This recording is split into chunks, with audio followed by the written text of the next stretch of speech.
everything that you've seen. Yeah. Well, hello and welcome, everyone. I'm your friendly neighbor Herd, Dungeon Master Peter. These are my lovely and unique adventurers that will be joining me in today's session of Dungeons and Dragons.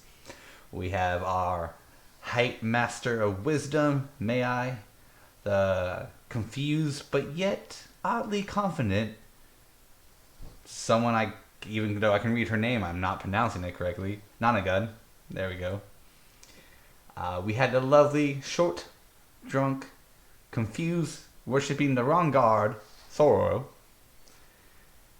We had the emotional, beaten, battered, bruised, and confused Iris. We have one who cannot find her way even to the bathroom, Core. And we have the wisdom of 7 lions that are proud to be of sin, Leander. Say hello, everyone. Hello. Hi. And let's not forget our Hi. merciful and reason why we need better education in our society, our DM, Peter Lozano. Thanks, may I. Greatly appreciate that. Dude, I'm gonna die. I'm gonna go around blazing. I'm gonna find a way to make Iris kill you. I think that would be so poetic. But on that note, where our last group left off is they had to talk and answer questions to a tiefling who is in charge of the ship they are in. The very unique ship that they had to pass 3 tests, pretty much. Each level had a different test they had to pass, and they greatly did. One of their favorite parts was the Panda Brothers and their exploding cabbages of awesomeness. I'm going to keep using that throughout my games because I think it's lovely. And then they had to talk to the captain and answer honestly, which the questions were not bad.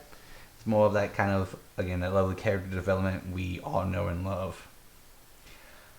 They do know that there is a fight about to happen that will determine a lot of things, whether they live or die. I won't be pulling my punches.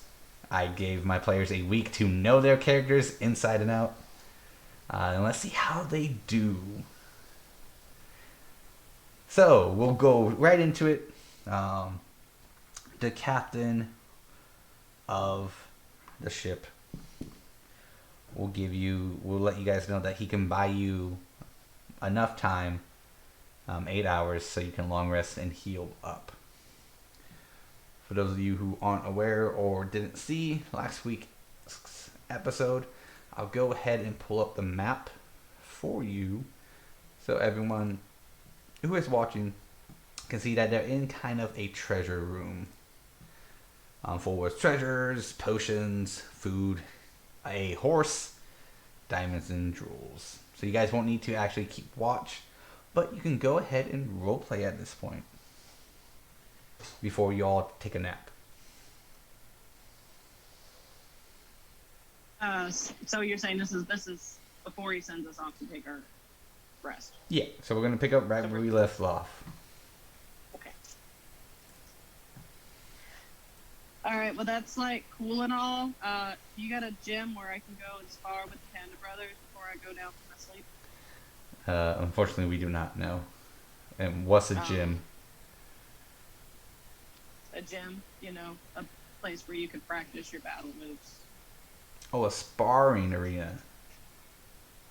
I mean, you could call it that. Gym is shorter. Uh, I'm trying to make it catch on. Unfortunately, our gym would be on the top of the deck, but the moment you step up there, they will realize that you're ready to fight.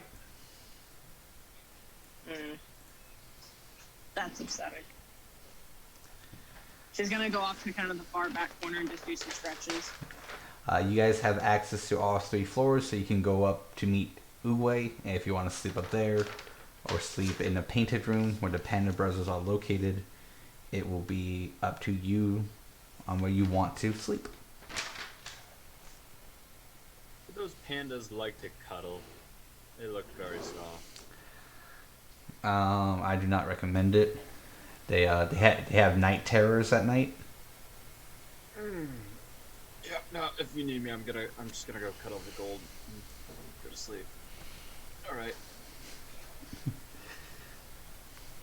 I would like to go and approach Core.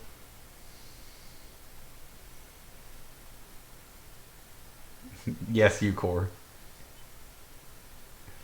Okay, go for it. Hey, um, can I can I pull you away and talk to you for a second? Yeah. So I'm gonna pull for a little bit of ways just so that her and I are isolated, just so that we can talk privately for a sec.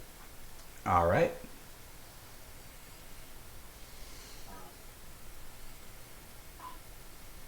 I gotta be honest. I have not. I'm dreading for tomorrow. I was wondering. I'm not much of a what religious person, or even follow that, but if you could sort of say a prayer for us tonight. Um, and I think we just need a prayer. I'm scared. I don't know what's gonna happen.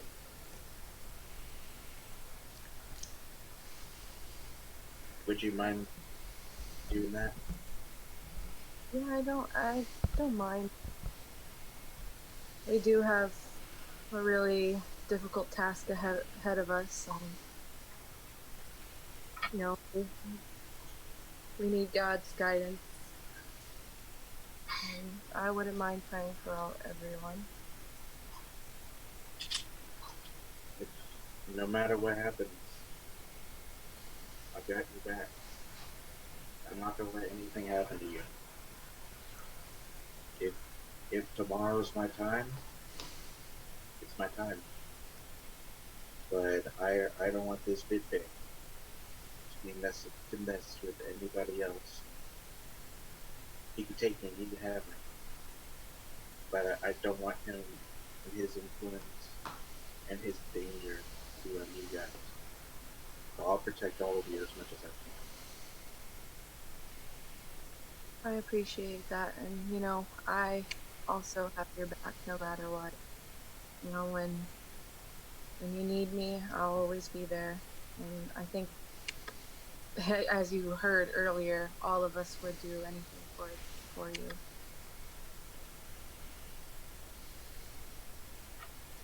I sort of put my hand, realizing how tall she is. I just sort of give like a pat on the back of her arm, because that's sort of like the most innocent and probably closest thing I can reach. And I just give it a couple of taps, and May I nods at you, and he just walks away.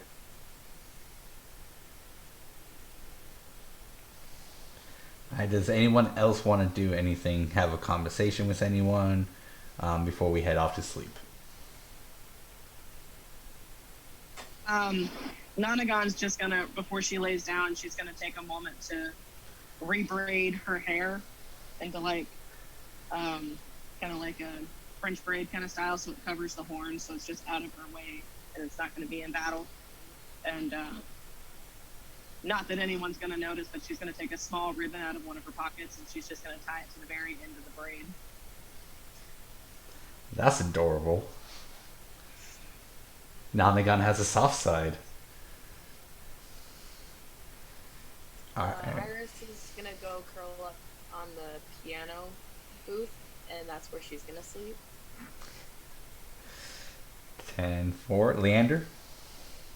He's taking a cat nap. wherever he drops.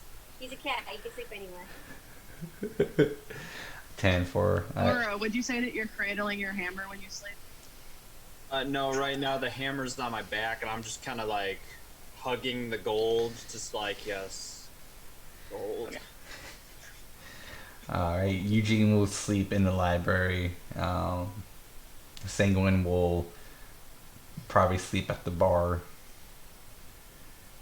And then everyone else can, yeah. No matter where you sleep, a magical blanket or a sleep attire will come and give you guys comfort, which will fit kind of like a portable AC. So if you like it nice and cold, it will feel nice and cold. If you like it just right, it's an AC blanket. Patent pending. And then May I will do one small thing. Okay. They'll stay up to 30 minutes and write a letter. And then I'm going to message you what the letter is and where it's going. Then, as you're writing that letter, Valador will walk up to you and go, "What you doing?" I'm hoping that this will not be my last breath. I'm really hoping not. But in the event that it is, I need to make sure that some things are taken care of. I understand that. You know, my mother used to tell me that every day was a challenge and an adventure in itself. No matter how long the day was, you can find opportunity in it. And whether it was your last day or not, you should never fear it. But just grab it by the horns and stab it with a dagger. I'm sorry, well, my mom was a little crazy towards the end. Those years in the void got to her, but... Mm-hmm. Yeah, I hear what you're saying. Good. It'd be a shame to lose a possible candidate for the future captain of this ship. Sorry, say that again, Peter? I said it would be a shame if we lost a candidate to be the captain of the ship. Yeah. But fate's a bitch. I personally don't want that to happen. But I think more importantly, because of my history with Vidpick, I have to protect this group as much as I can. I know that they'll have my bag, and I know that I'll have theirs. I'm just praying that we make it out alive. Well, I feel like this challenge will test you as a party leader. And let's hope you can rise up to the occasion. Let's hope so. Thanks for coming to check in before I get my feet asleep. Oh, not a problem. I haven't slept in over like hundreds of years, so I'm just gonna watch you guys sleep. Do you like watching people go to sleep, or is it just because it's been so long? It's literally nothing else to do. True. I feel it. I mean, I'll go walk around the ship and say hi to the two brothers in Uruguay. But other than that, you really can't leave the ship. I can understand that. Well, y'all have a very sweet dreams, and may your gods guide your blades tomorrow. Thank you. You're welcome. And he'll walk away. So for this occasion, I need my two tieflings to roll me a wisdom saving throw.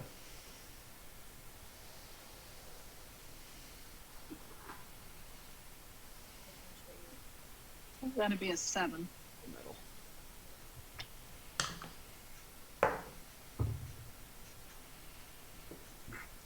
Should have gone metal. I got a 6. Oh. All right. I'll let you know when this comes into effect. Alright, so everyone will wake up. Everyone will have a very successful night's sleep. Dreams will come if you choose to have them. A stress dream, whatever, however you character feels the night before an ancient's battle, that's how your character will feel. As each and one of you guys wake up, you are kind of drawn to Uwe as he prepares a lovely feast for the group. Each and every one of your guys' favorite meals. Whether it's steak, ale, vegetarian food for core, so berries, a salad, a poro, some of the things. And you all will have a lovely meal. During this time, as you guys sit down and have this meal, you can have one final chat before we get going into the battle.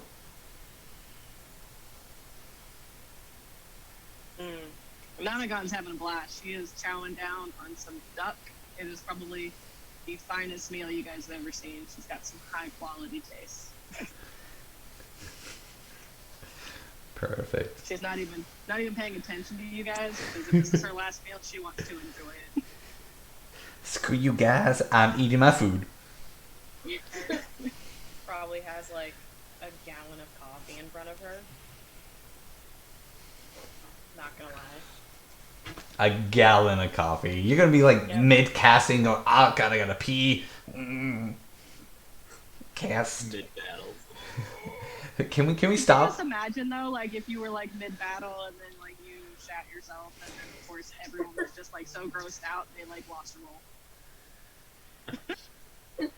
Suddenly the colon kicks in. God. Stop the battle. Can I get a 103? Can I use the restroom really quick and come right back? Yeah, I need to get a call in real quick. Anyone tasking? No. Oh, that'd be great. Thoro's gonna be basically as far from like far down the table as possible, kind of watching over, but kind of to himself, with probably this big old plate of pork that's just been slow roasted and smoked, and a big old cup of dwarven ale. Perfect. I don't know if Kyle, you've seen the picture yet, but I'm showing the viewers the picture of the dining area where he is at.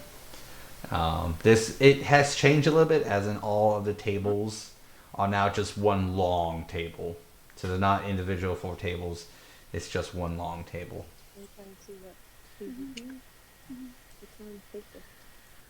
But Eugene is there. He is eating and chowing down with you guys as well.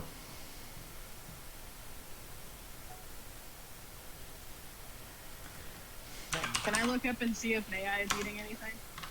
Yeah. Sorry, I just got done writing some stuff, so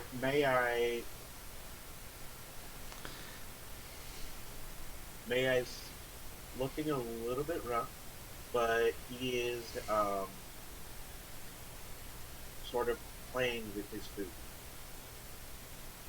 He's taking a bite here and there, but doesn't seem to be taking the food.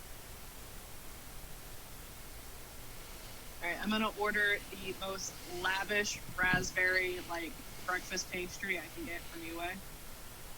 And I'm gonna take it over to May Eye, and I'm gonna be like, best things to eat before a battle, sugar. So I was offering to him, and then he'd stand there awkwardly until he takes a bite out of it. Thanks. He'll take it, he'll sort of set it down, and then play with his food for a little bit. Realize you haven't left.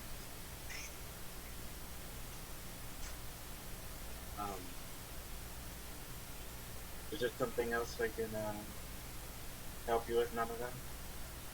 I'm still waiting for you to eat something.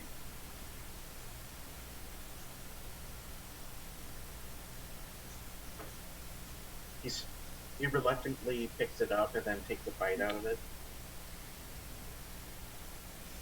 First bite's always the hardest. I stand there continuing to wait for the second bite. Oh, this is serious. I don't want to pick up your ass halfway through the battle because you passed out from starvation. That now is gonna happen, so good job. It's okay. It's okay. Leander always carries berries in his bag. Eat these berries.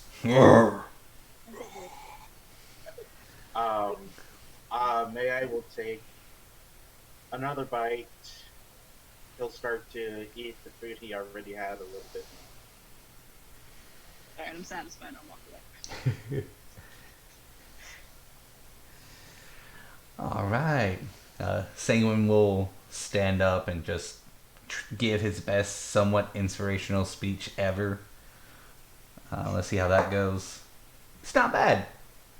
It's more on the fact that how great he is and how he needs you guys still, so don't die, because if you die, it makes him look bad.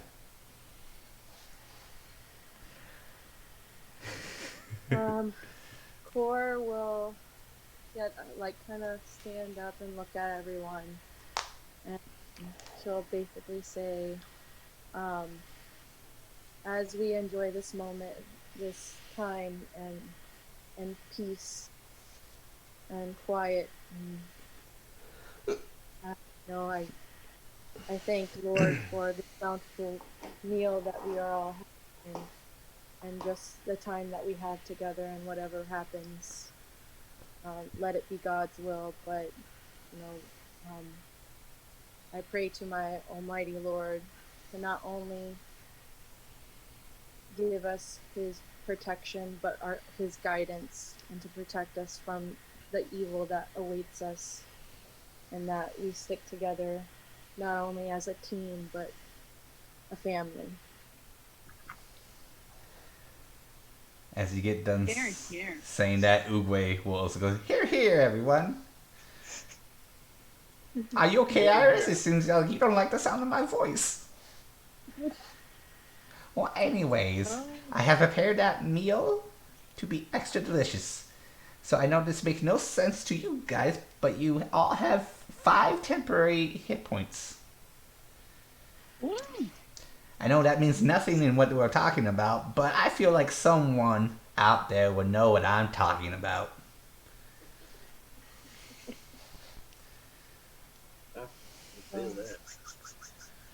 Nanagon is in a great mood. Best mood you guys have ever seen her in.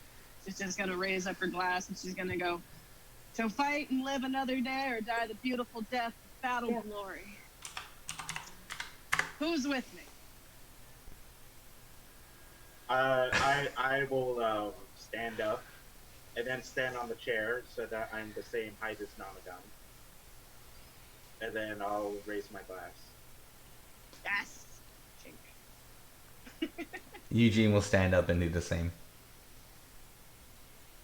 Core will as well. Same with Iris.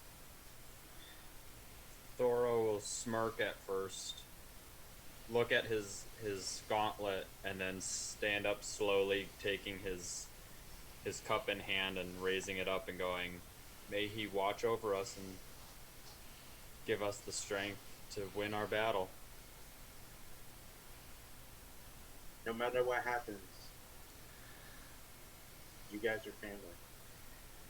I love you guys. And I will fight to protect you all.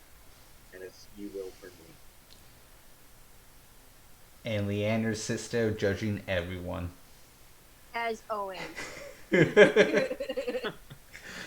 what cats do, right? Yeah. I'm glad how no one questions it. Leander's just like, "I'm not doing shit, fuck you guys." I mean, quite He's honestly, here I was for a waiting for good Leander to time. just knock his over the table. He's just here for a good time, not a long time. So we'll get Elliot until after Halloween, and Elliot's not going to play anymore. It's like, I did what I wanted, fuck you guys. All right. So you guys will take at least 15 minutes to kind of digest that food, and everything goes on smoothly. Take that last pint of ale, gather your stuff up, your spells prepared, your weapons at the ready, and you will march upstairs. The anxiousness of this battle just gets to a little bit of you guys, just not knowing what awaits each and every one of you. Because up until this point, you kind of knew what you were expecting. You at least had some information. For the majority of the group, you guys haven't felt this way since the beginning when you first started this quest in that tavern/ice dungeon. Some of you others, like Nonagon and Soro, haven't kind of felt this in quite some time. You guys usually know who you're fighting or what's going at least ahead in your professions. So it kind of excitement gets to you, but a little anxious at the same time. As you get to the very top of the ship and on that deck, no one is to be found.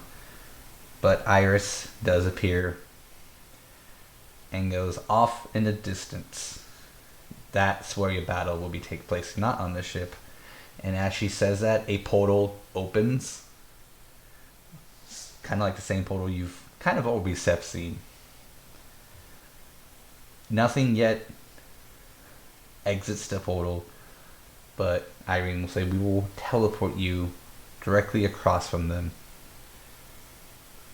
So be at your ready. And I will hope to see you all again. I pull out my rapier that I have yet to use in this entire campaign that has looked sharpened as if thousands of times, extremely sharp and shiny. The handle looking as if it's been rarely used, but outfitted in a way where I know how to masterfully manipulate it. And I pull it out, and I look at Irene, and I go, I hope to see you again, too. Thank you for protecting. And then I charge straight for the portal. As you charge, she will curtsy to everyone, and a flash of light will appear, and you will be on this opposite side. I will show you because I have a map for you guys. We are going to go ahead, and then I'll show the viewers at home once I show my lovely players, because they get the maps on the day of. Unfortunately, I have yet to find out a perfect transition for this until we get a kind of a little bit more of the audio, editing done. So, but we'll do what we can. Alright, it will be in the Passive 2 message group. It should be there now. And then once everyone gets it, I will explain it. And this is what they see. You guys are on the top. And there will be enemies down below.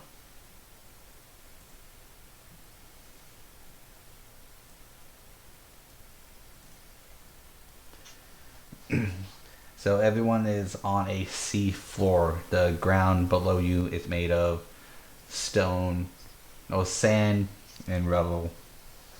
There's a campfire in the middle with some broken chairs, a log, some barrels, and pretty much that's it. It seems like someone or something, or even another group, has made at one point this place a campsite. On your right and left side, there's about broken down stairs that leads up to a 35 to 40 foot platform that you can just see looks like to be two statues up top. Looks like to be knights, one facing towards you guys and then one facing away from you. There are vines on the side that you could possibly use to climb up. It is a cold breeze, and it looks like on the right hand side of the picture, some people put sacks of wheat and or flour or other supplies, but it looks like it hasn't been spoiled for quite some time. Down below on the map, where you see kind of like the rat people, in the middle of that, that's where the portal is located.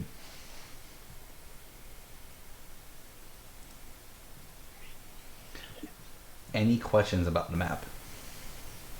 Can you repeat the last thing you said one more time? Yeah. So on the very bottom, you see what looks like rat people. That's where the enemies will spawn. Okay, gotcha. So alright. That was the both only ourselves and our enemies are portaling in this area. You guys kind of flashed in, but on the opposite side of you guys do see a portal. Nothing has came out just yet, but something will. So as you guys kind of like adjust your eyes and everything, you see the surroundings of that picture that I just sent. Cool breeze hits you guys. Fresh air as well. Because you know you guys are in a magical bubble at this point. It looks like if you go maybe 50 feet off to the side, you can actually go into the ocean itself. So that part, so you're pretty much at the end, close to the end of where the bubble is located. The end of the bubble. Slowly, one by one,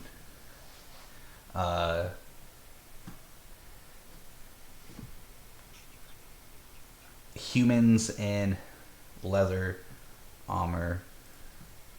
Let me get their description. There you go. Humans, medium size, that are wearing, looks like, God, it's chain shirts and shields, along with long swords and crossbows, file out of that portal one by one. Their color patterns are that of silver and blue with a slight outline of black and red mixture. You know this to be the color scheme of Vidpick. They file out into a nice straight line that matches you guys. Since you are 8, you have a front line of 8. Right after them is a file of 4, just 4 archers with crossbows attached to them. Then a fallen Azamar appears, plopping out of it. Her wings just extend as her wings, the color of her wings are as black as night. I really should get these, having kind of a nature-esque clothing to her, a green cloak with a brown attire, red hair, and a red staff. Haven't seen her before, but she looks formidable. Following her are 4 grown wolves that go in front of her, and then 2 massive death dogs right behind her. A death dog is an ugly 2-headed hound that roam plains and deserts. Hate burns in the death dog's heart, and a taste for humanoid flesh drives it to attack travelers and explorers. Death dogs are great as pets for those who are wicked in heart and soul. And then one gentleman in a fine attire, very noble-esque robes, pulls out a little like spy glass, extends it. I think that's what it's, yeah. Looks at you like, hello everyone. Sorry, hello, no, that's not the correct voice. Well, we'll go with it. Guys, teleportation's a bitch. He's speaking quite loud. How are you doing? What are you? You should address someone of a higher stature more formal and appropriate. I serve the one and only Vidpick, and we are sent here to kill you. So how would you like it? Do you want to just lay down and die? Have some hope? Like, what exactly are we doing here? So here's how it's gonna go down. I'm gonna take my rapier, and then I'm gonna slice each one of those 4 wolves. I'm going to stick it through the skull of that Azamar. And then when it's all said and done, I will take this rapier through your neck, decapitating you. Or you can fuck off. Oh, you must be. Oh, what's that? What is it? May I? Oh, we've been told about you. We were told to save you for last so you can see all your friends die. That's interesting. I was told a different story. Oh, great. Well, I have one more surprise for you. I think you will really enjoy it. I take out my arrow and then I shoot him. Alright, roll your attack. Is this surprise round? Technically, with your assassination feat, since we have not jumped into initiative yet, yes.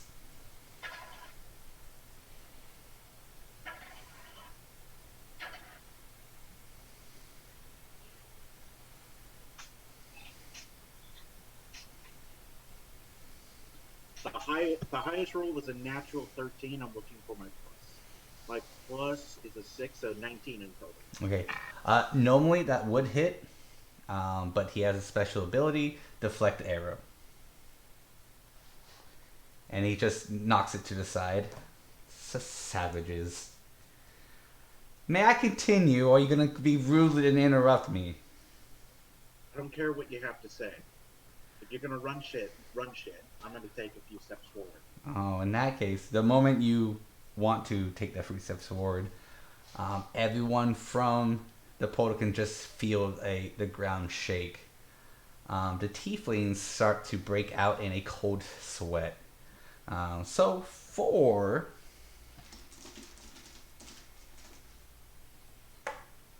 2 rounds, the tieflings have disadvantage on attack rolls and saving throws.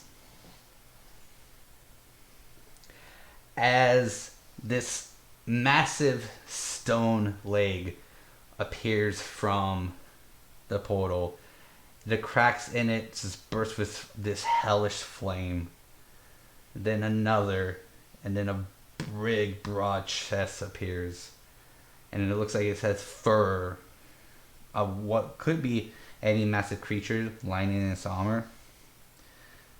A massive battle axe in one hand. And as its head plops out of the portal with the most hellish and grim face that he can muster, you see a one and only Adkara, who looks at each and every one of you with a disdain. He will look directly at May I, point his axe at you, points to the ridge on the right, and he will start to walk over there. I'm just going to put him over here because I can't really reach. And then we go into initiative. The first the first ones to go is, unfortunately, all wolves. Our wolves are the first ones to act here. So there's going to be a lot of getting up on my part. So I'm going to have you folks at home focus on the players. And don't mind me getting up. So the wolves. So these are you guys. I hope you can tell who's who. But if not, I have Leander, Iris, Core, Nanaga, Eugene, Sanguine, May I, and Thoro. I got the wolves over here. the Death Dogs and the Fallen Azamar. The front line here is the front guards. You have the rear, the 4 archers, the guy who was talking shit, and then this bad boy over here is Adkara. This is about 10 to 15 feet going onto these platforms over here. And these are the statues. If anyone gets up here, I'll explain more of what's up here.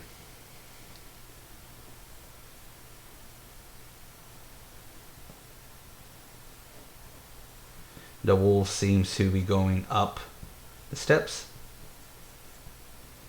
And they seem to disappear out of sight. The portal does remain open. Then we go to Nanagon. You are muted. Nonagon, you're muted. We can't hear you. It's okay. I appreciate Trying you. not to make sure my mic doesn't do it when you were talking. I Okay, appreciate it. Thank you very much. All right. So the only thing I've seen move so far is Ankara and the wolves, correct? Correct.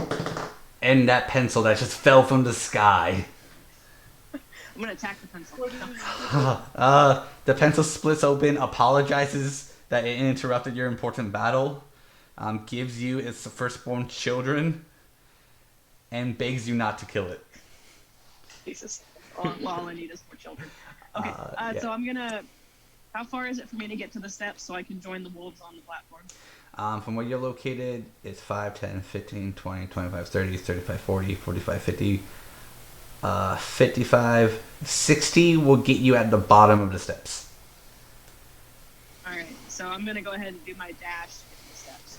Alright, so as you guys gearing up, Nonagon takes their initiatives to meet the wolves head on, and she just dashes all the way over here. Alright, that would be your action, as long as with your bonus action to dash. So then, the Nonagon will be our lovely Adkara.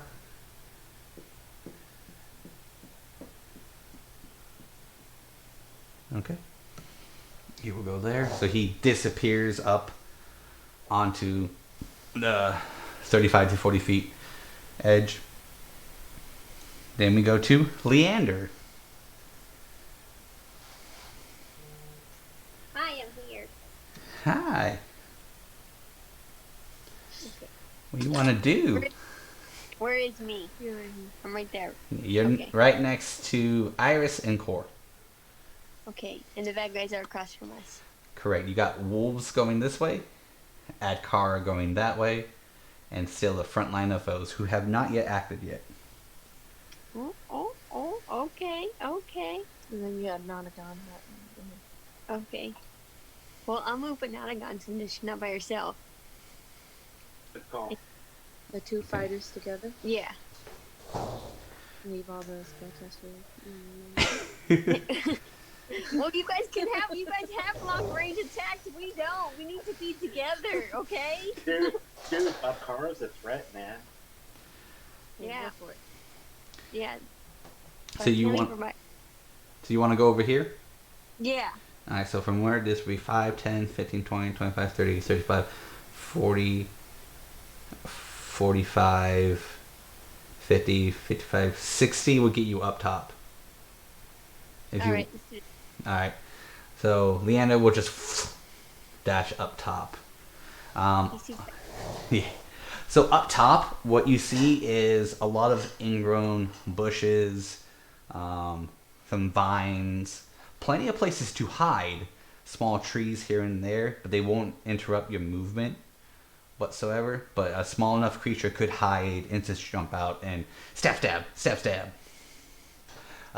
You do see the wolves on the other side of the statue.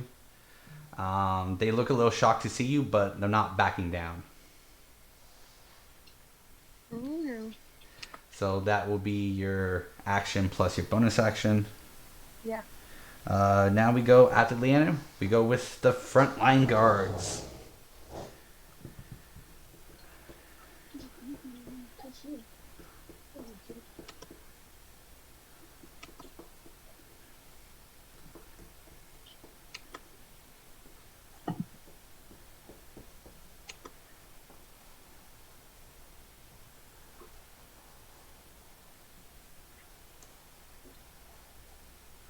Okay. After them, we go with Thoro. So Thoros immediately gonna turn, look over at May I and go, if you think I'm going to let you go and face him alone, you're wrong.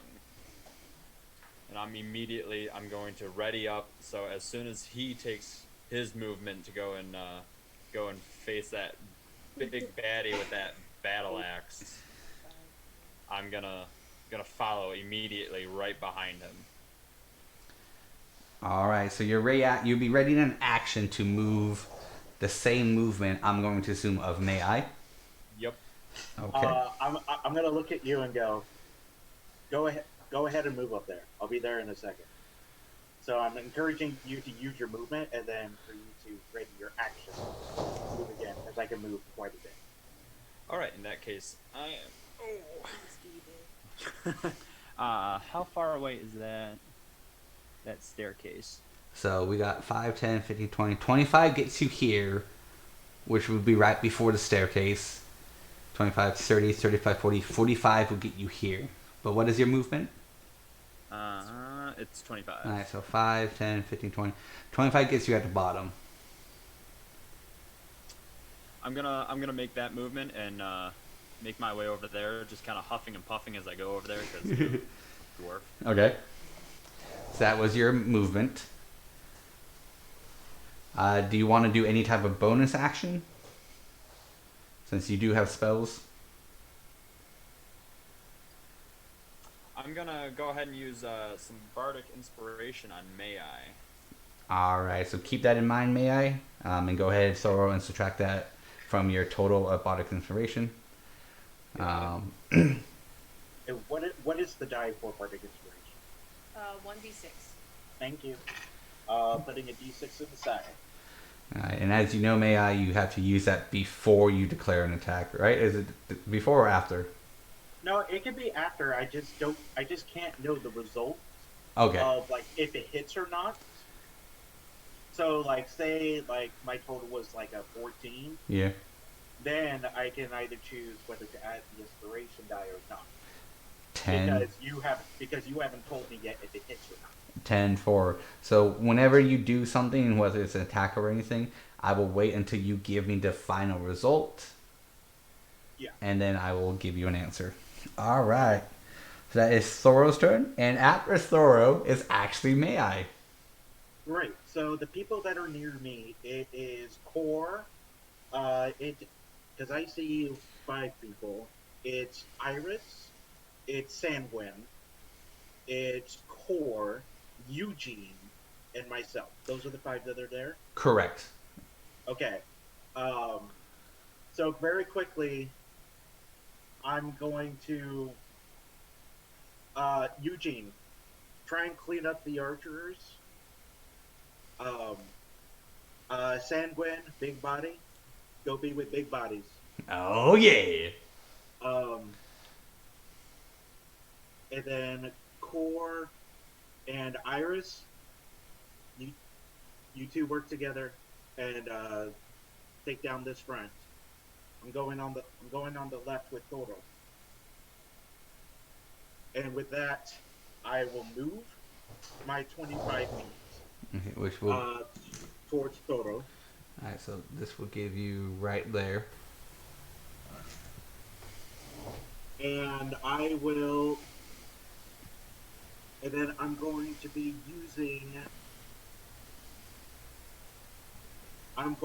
using my cunning action to dash. Which is another 25. Yeah. Alright, which gets you right up on the very top. And you can see right across. Kind of same thing. There's enough places for you to hide, small trees, small bushes, and everything. You can just see a hulking, raging hell flames just going off of the cracks in his body. It looks like his stone body just kind of cracked under this. Whatever is trying to either get out of him or not. He has a nice, kind of getting closer look. He has a very, what looks like very angry great axe in his hand. He doesn't sport his hand axes like he used to.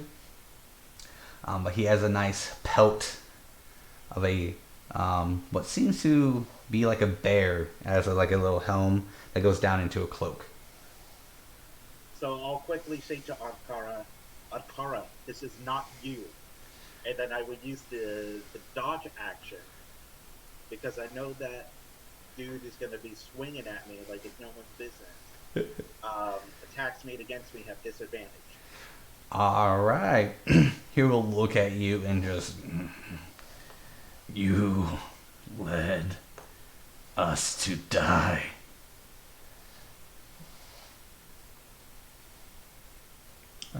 So if May I is done, we go with my boy Eugene.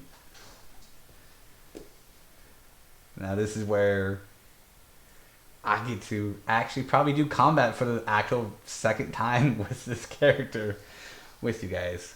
So let's go ahead. So actually Eugene will cast, I do believe, let's see. He's going to cast Mage Armor on himself because he knows that is going to be very important to do. So he will cast Mage Armor, which will increase his AC. As a bonus action, he will cast Firebolt. And he would do exactly what May I says, and he will shoot at the range, which will hit. And Firebolt is a D10 worth of damage. Yeah. Ooh, okay. Well, unfortunately, I don't get... I will go with a blue one.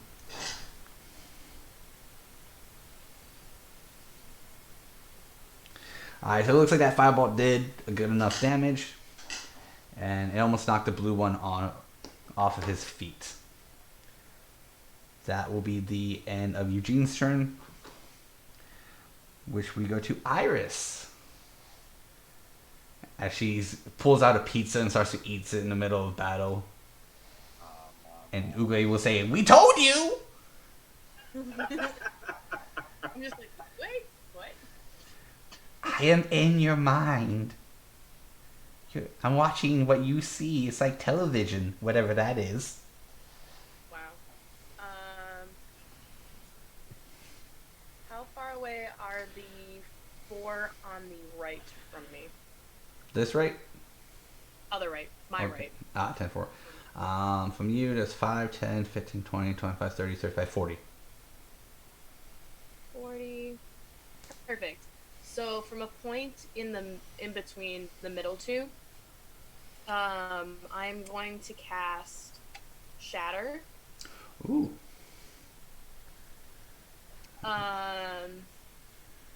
Because it's a 10-foot radius. So diameter is 20 feet, so it gets all of them. Yes, it does. So it is a Constitution saving throw. Alright, let me go ahead. Luckily, I painted the bases different, so I know who takes damage. Nice. At least it's not a glitter bomb this time. Save that for this week. Well, since you said it, Hey-o! they're going to bounce the shatter back at you.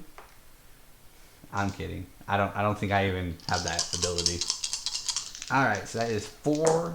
And you said it's Constitution save? Mm-hmm. Alright, let me get to the... Alright. I have a 20, an 18, a 16, and a 2. So the 2 straight up fails. Obviously. So, hold on.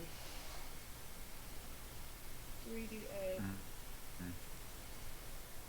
So it's 3d8 of damage for the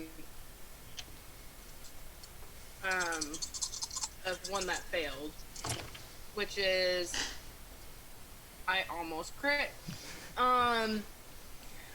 21 damage, and then it would be 10 for the ones that pass. The other 3.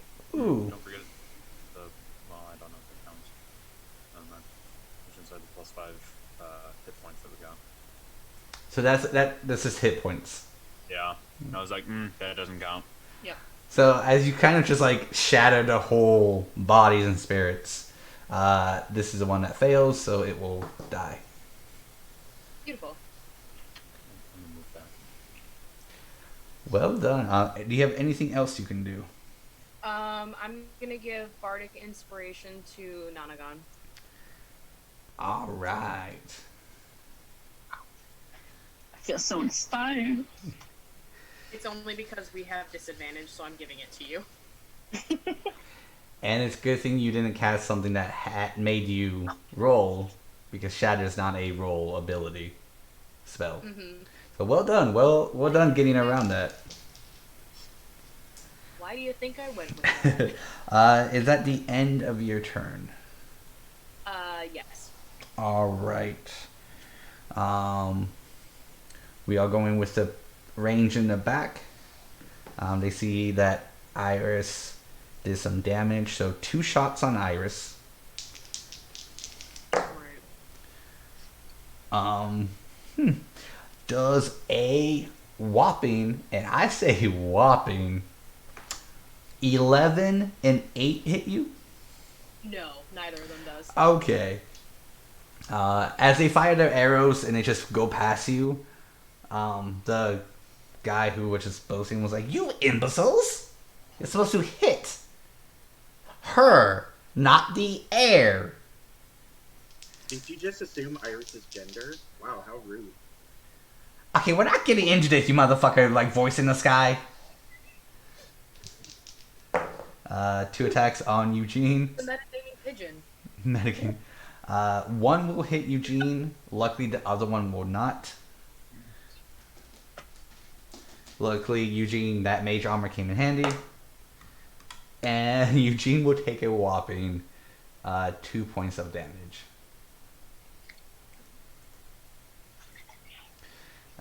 So Eugene is half health, so someone needs to heal him. I'm kidding. That was a wizard joke. I was like, excuse me? It took me a second. I was like, what? And then I went, it's because he's a wizard. And then the last of the initiatives are the dogs. Wow, wow. Yippee-yo, which we will... Their movement.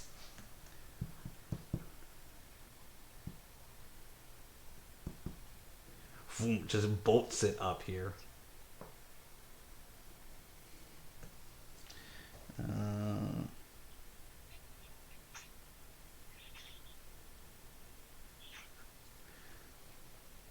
The fallen Azamar also appears up top. Alright, that was 1 round of combat. Yay, that wasn't so bad. Liar, I haven't gone.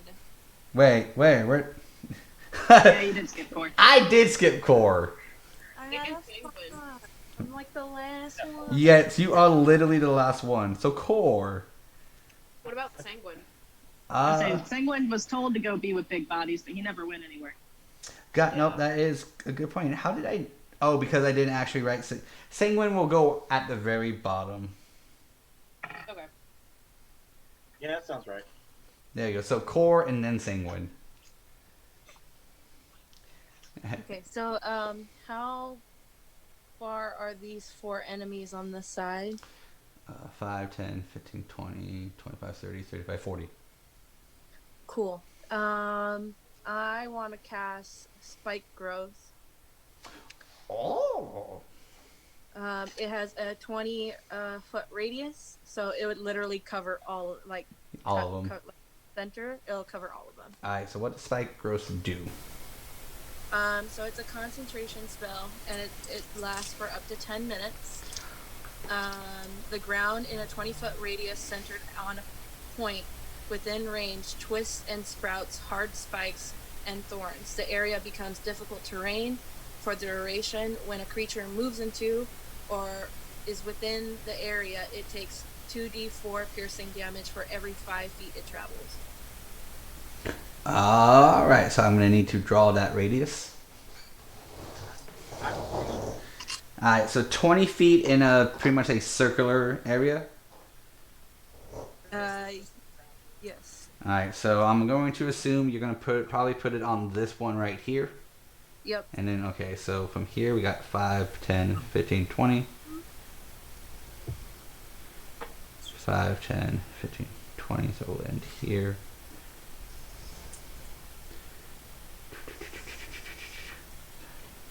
Okay, so it will go up the wall a bit, and then 5, 10, 15, 20.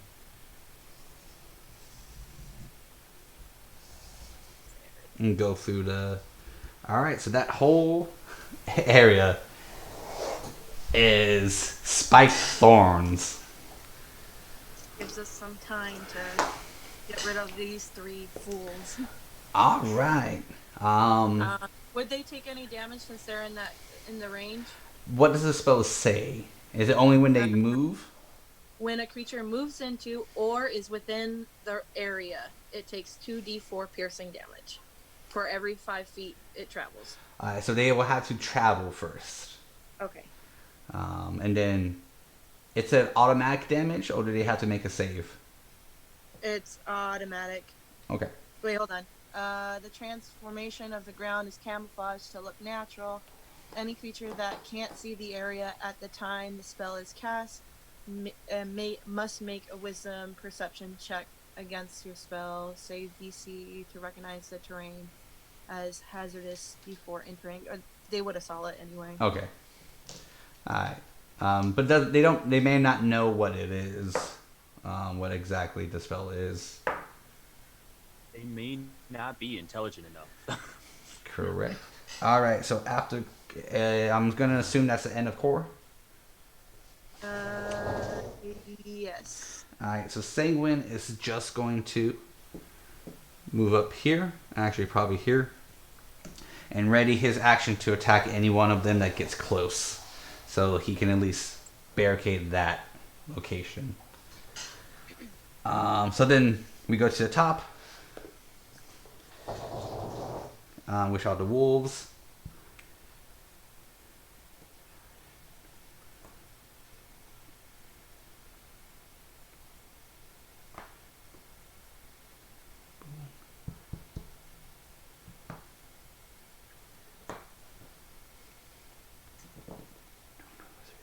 Okay, which Leander gets surrounded. So the wolves. Get afraid of the kid. So the good old tale that owes a time, lions versus wolves. So they do. Tigers, bears. Oh my. They do have an advantage since they are flanking you, but unfortunately for them, only one gets to attack you because it was actually within 30 feet. The others had to... Never mind. They all get to... 2 of them get to attack you because the speed is 40 and not 30. Rude. So the first attack will be a... Where is the bite? 23. Gross. 23 points of damage? No. No, it's 23 to hit. Oh. Yeah. All right. So I'll do the damage together. So the second attack will be oh god, a 7. Not hit. All right. So the first wolf finds that like one soft spot on your skin and chomps down, while the other one goes and chomps, and you kind of just grab its face and then just tosses it to the side. All right. So the damage of this. How many of there are Would be 6 points of piercing damage. You must now make a strength saving throw. You're fucking healing, Oh. girl. You said strength? Yes, sir. Okay, give me 1 second. My phone just froze. No phone. Oh.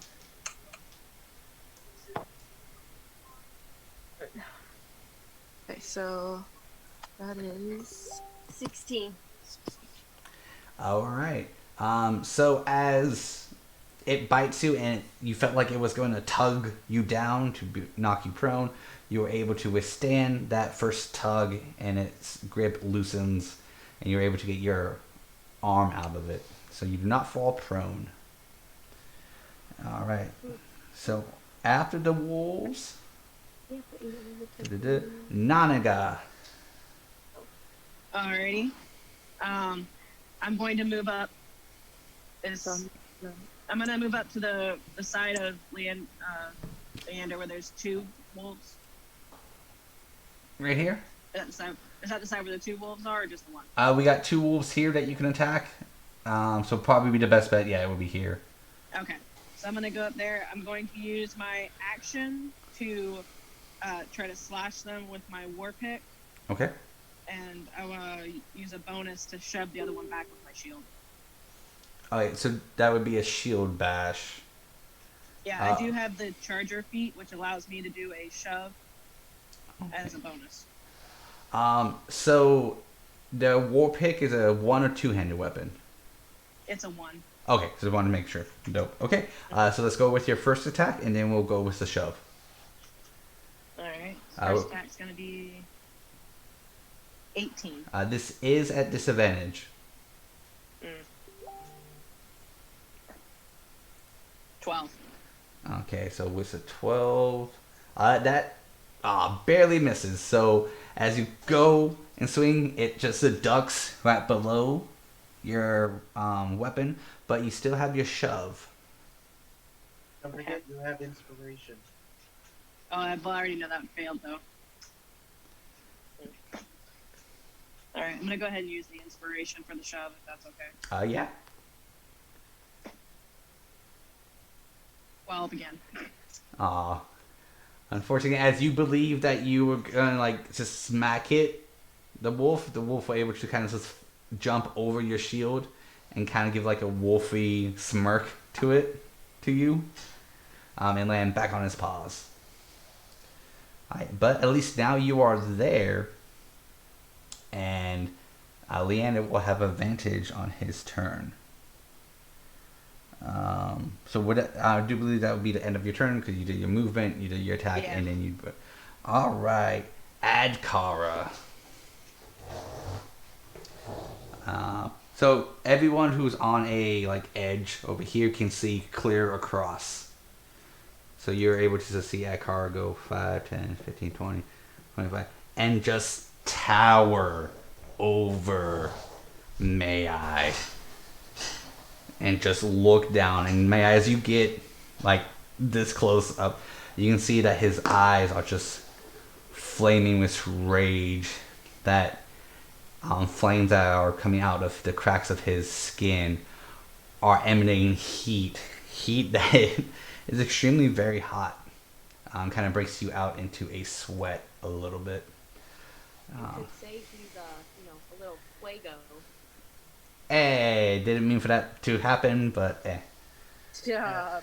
Yeah, well, he's pretty lit. What can we say? He will look at you. He will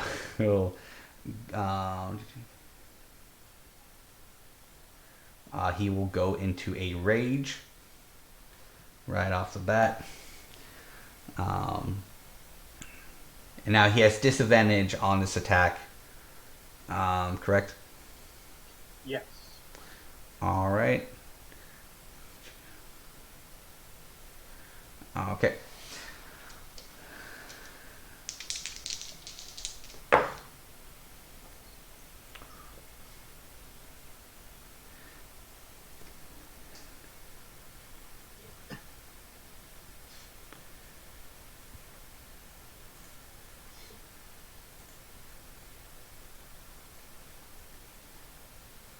Okay.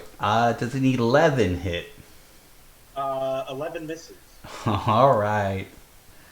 So he just swings ever so shy of you. And as you can kind of feel confident that you were able to dodge that attack, you can tell on his face that it's just a smirk. That it looked like he was holding back. That will be his turn, since a bonus action is to rage. After Akara is Leander. You do have flanking on these two wolves over here. So you have advantage as long as you attack one of these two.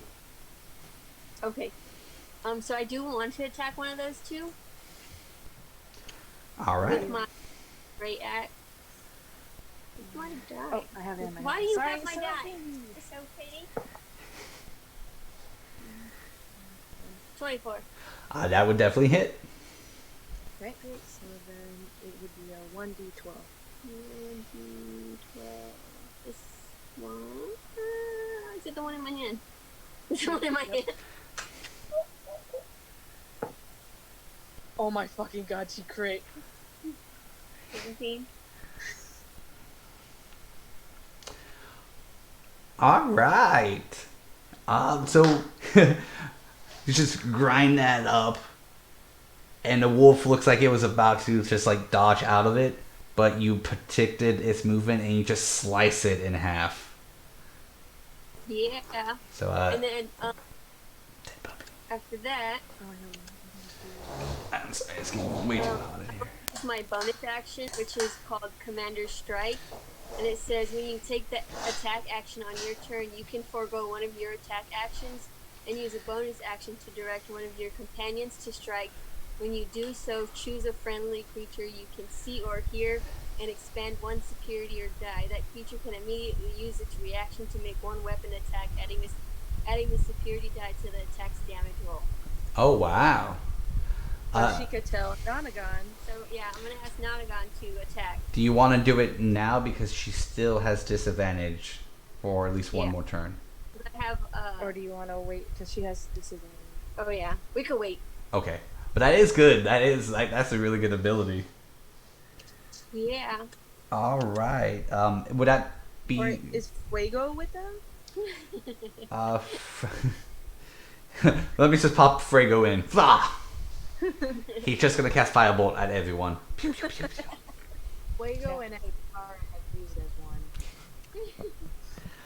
one. All right. So after, if that's the end turn of Leander, we go to the front line.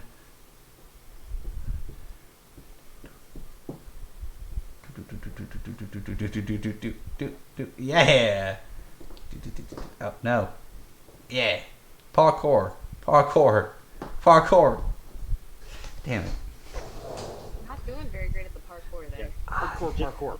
Just because you say it doesn't make you cool, Peter. Not true. I was about to say, that sounds like fighting words. So No, they, it's only if Peter says that. Anyone else, they're fine. yeah. Well, they're going to take the rest of their movement to 5, 10, 15, 20, 25. Get. Oh no. They're gonna surround Iris. These four will actually. Are they within 5 feet of me? One is. Actually, two are. Dope. Alright, so this one died back here. This one is going to go 5, 10, 15, 20. So that's 2, 4, 6, 8 d4 damage. Would I be Peter? That's my name. Would I be able to use a reaction, or I have to use it on my turn? What's the reaction? It's Pole Arm Master. A opportunity of attack. If they're within 5 feet of me, I get opportunity of attack from them. What does the poem arm master requirement for? While you are wielding a glaive, halberd, pike, quarterstaff, which I have, or spear, other creatures provoke an opportunity attack from you when they enter your reach. Alright. Then yeah. Cool, so the one that's in my reach. There's 2. Now, would that drop your spell, since your spell's concentration? I don't think it would. It's a melee weapon attack. It doesn't drop. Yeah, it would only affect. It would only drop my concentration if I'm using another spell, which I'm not. It's my reaction because that's the feat that I took. Yeah, concentration's only dropped if you do another spell or you take damage, and then you have to roll to see if you keep it. All right, so go ahead and do your melee attack roll then.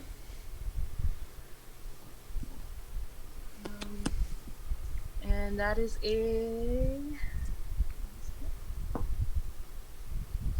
19. 19 will hit. So my quarterstaff is a 1d6. I'm gonna whop you on the head. Crit. They were 6 plus 2. Wait, 6 plus 2? Yep. My full arm. Well, my quarterstaff is a 1d6 plus 2. Oh, so you got a natural 20 first. No, You got 19 plus. I got the attack roll was 19. Oh, is that a crit for your quarterstaff? What? I heard you say crit. Yes. When I do the 6, because my quarterstaff is for the damage is 1d6, and I got a 6. Oh, that's what you meant by crit. For my Okay. So let's just say max damage, so I'm not confused between a critical hit Okay. and that. So yeah, so max damage, so it would be a 6 total plus of 2, 8. 6 plus 2 is 8. All right, that is. That would kill it. Boom, out of there. Eh. Don't try to hurt her. Parkour. going Rafiki on him. He's like, wham! Don't get in my reach. What the fuck? It was in the past. It doesn't matter. Now die. But if you are within her range, would that mean she gets an attack of opportunity on each one? Unfortunately, she doesn't have a legendary reaction, so it only works once. Oh, okay. Yeah. Because you're only allowed one reaction per turn, unless you have a legendary reaction that can do it Or, like you do or a twice. special trait from like being a monk. Yeah. 10-4, okay. Okay. So now, Core, you need to roll 8d4 because this guy moved all the way up. 8d4? Well, you said 2d4 plus Yeah. every 5 feet, so yeah, he moved 4 squares. Okay.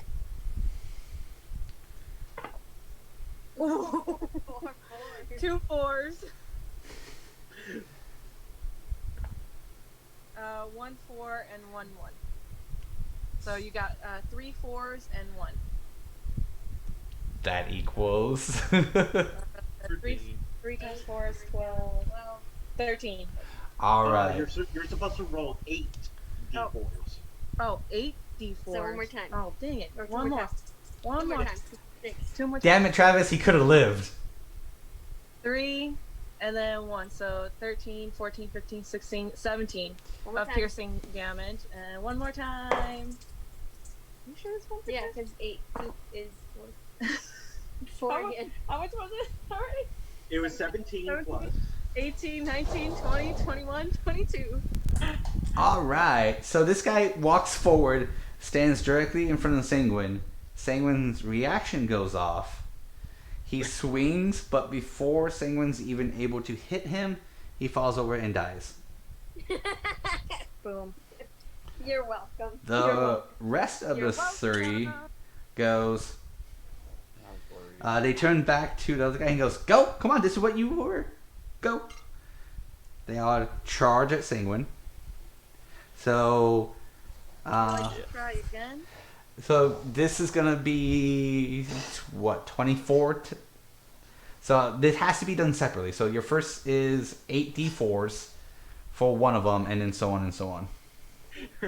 Yes, 8. So I'll count how many times All you do. right.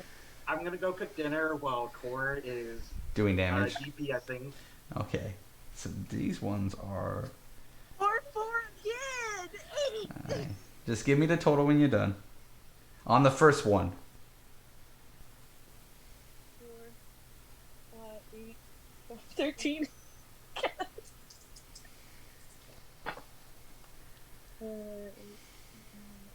14,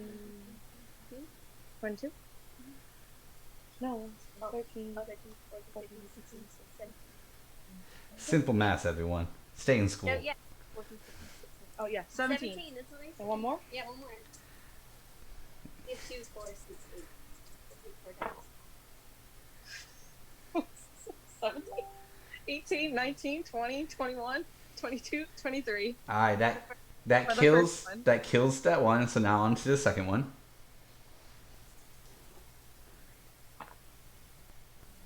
4.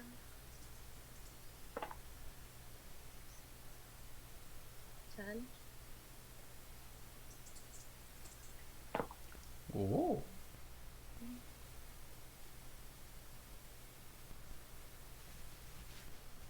18 is the last one. All right, that kills that one.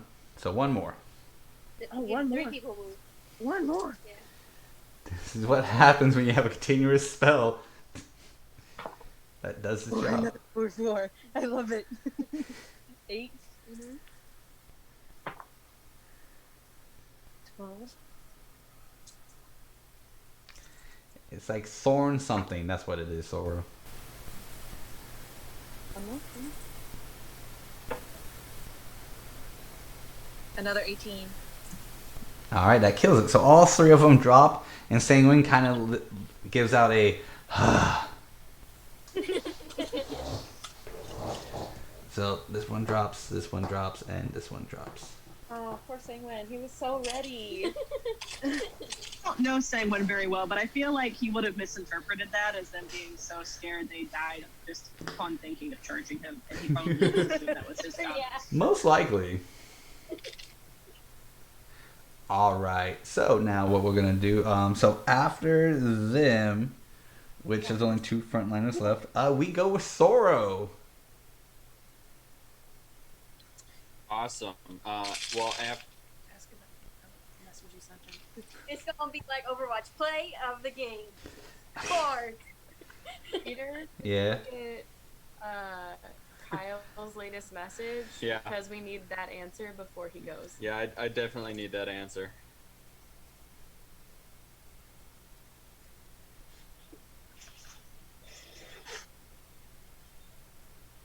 It's considered a bludgeoning attack.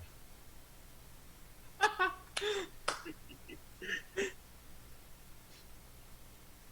mean, the only one that's gonna see it is my eye. So got a question for this. How are you doing it? Are you just gonna whip it out?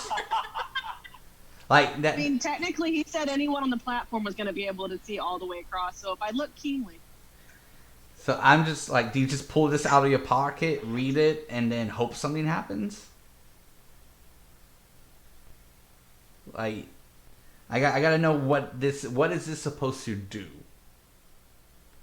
Wait, are you looking at the recent text I sent you? I'm looking at the picture. No. Don't look at the picture.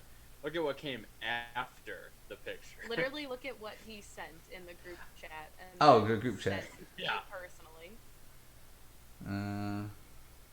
after the picture. Oh no. Damn. Aw. All right. Well, in that case.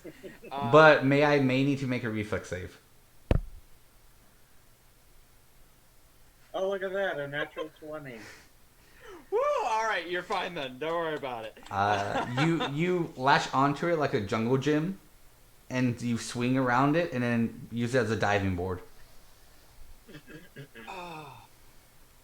So Soro, you're gonna have disadvantage for the next 6 turns.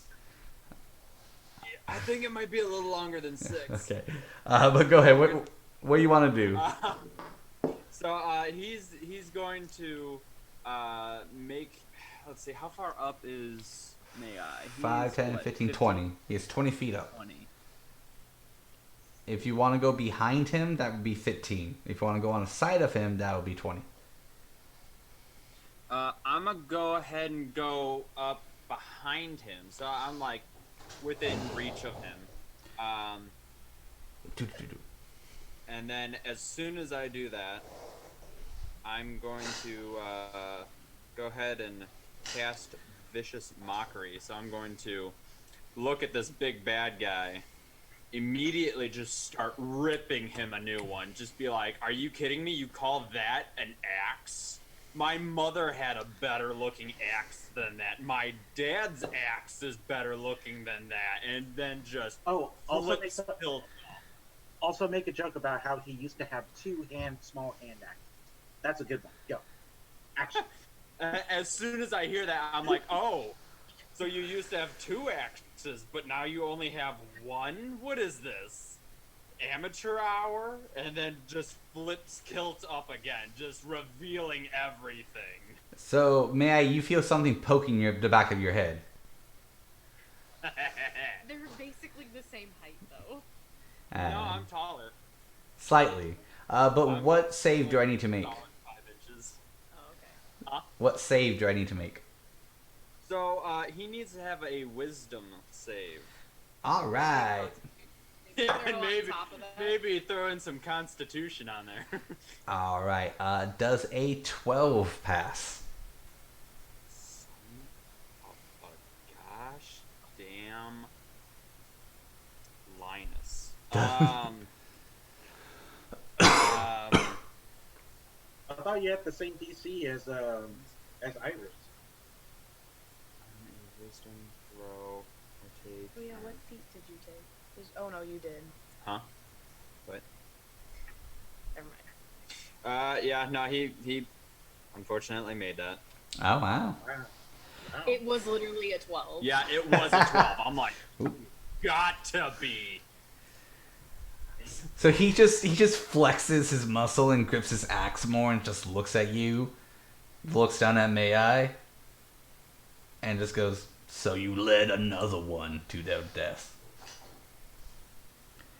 Kind of looks at me and goes, I tried. Would that be the end for Thoro? I think if I can do anything. Alrighty. If that's the case, we go to May-I. I'm going to make this very clear. No one told you to run after them. You did this on your own. You led yourself to your death. And with that, I am going to take my my bonus action. It's going to be to disengage, and I'm going to use my 25 feet of movement. Is there any way I could hide behind a statue or something? Yeah, you can hide as long as he doesn't, spot you. Yeah, you can do that. Okay, great.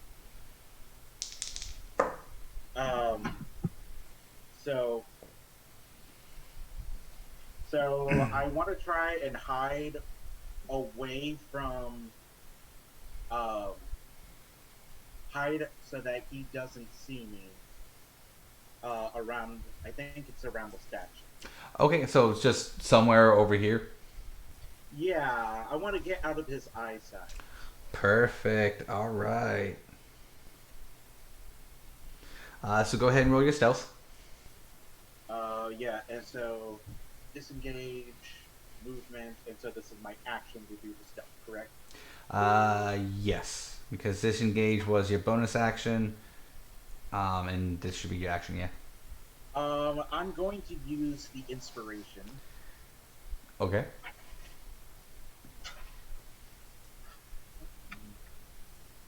Uh, 13. All right. And yeah, that's my turn. That's so sad. All right. So you go. I'll move you in a little bit. So, he follows you until you get behind him, and then he just stays locked on Thoro. All right.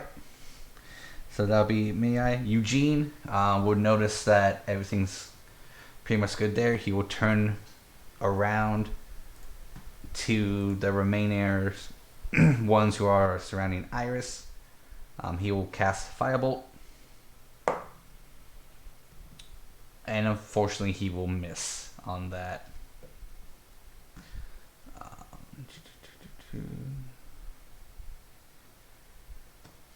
And that will be his turn. So Eugene is done. Iris.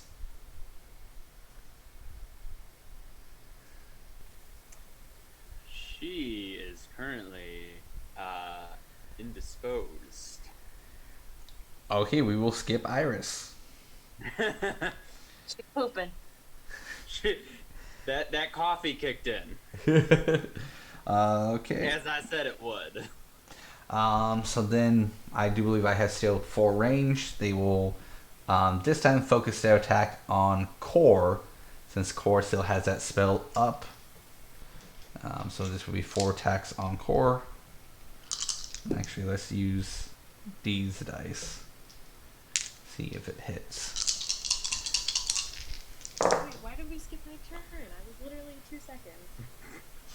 It's okay. We're probably going to get back to you extremely quickly because I don't think this is going to hit Core. My highest is 13. Okay, that would be a negative. She's wiggling her finger. So then we'll go to Iris.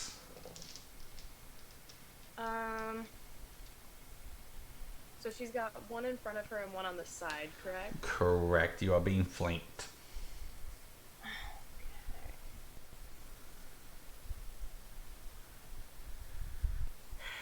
Ooh, that's right. Okay. I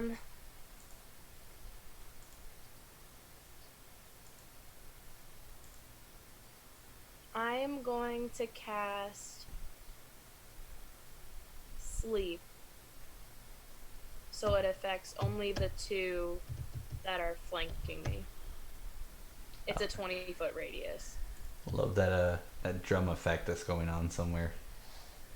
Okay, so let's see. Okay, so you place it just where it doesn't hit you. Correct. All right. So then go ahead and roll your d8s. I do believe they are. Hold on.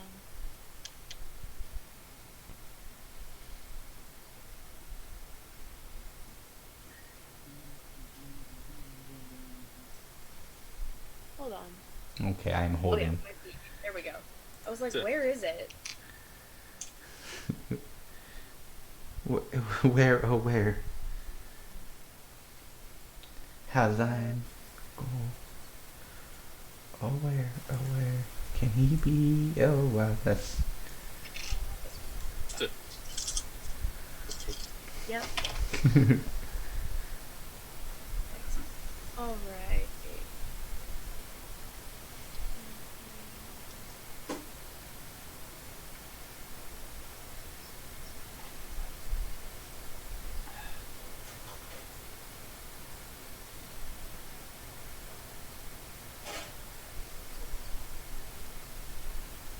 $25.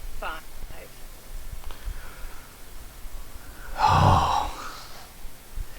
25. And we sure that's 25? Kyle can check. Oh god. You can make me move. And do math? Oh god, come on. He can do lighting and sound and editing, but simple math, no, don't you dare ask him this. Don't you dare ask me to do math. Come on. All right, let's do some math here. That plus that plus that plus that. Yep, that's 25. It is an 8, a 7, a 5, a 4, and a 1. Alright, and that affects their total HP, right? Correct. So each creature affected by this spell falls unconscious until the spell ends, or the sleeper takes damage, or someone uses an action to shake or slap the sleeper awake. A creature's hit points must be equal to or less than the remaining total of that creature to be affected. Oh, the current hit points. Yes. Yeah, it's basically. Oh, dope. Okay then. good as current hit points because you're off by 1 for both of them. But since they already took damage from Shatter, yeah, they're both asleep. Lit. Okay. So we'll go ahead. They just kind of looked at you like, what was that? Right. Are you singing me a lullaby? All right. Would that be the end of your turn? Yes. All right. We did Iris. We did Arrange. Now we get to go to the dogs. Wow, wow, chicka, wow, wow. That one's just gonna parkour over there, and this one is going to get behind Leander. It's a big dog fight. Dog versus cats right now. All right, Leander, you're gonna take quite a bit of attacks on you.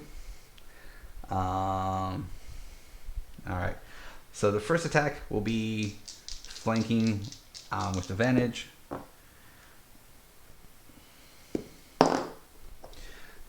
All right, so that will be a whopping 23 to hit you. Alright, so this will be the damage.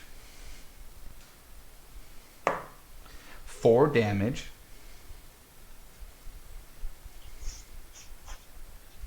Then I need Leander to make me a Constitution saving throw.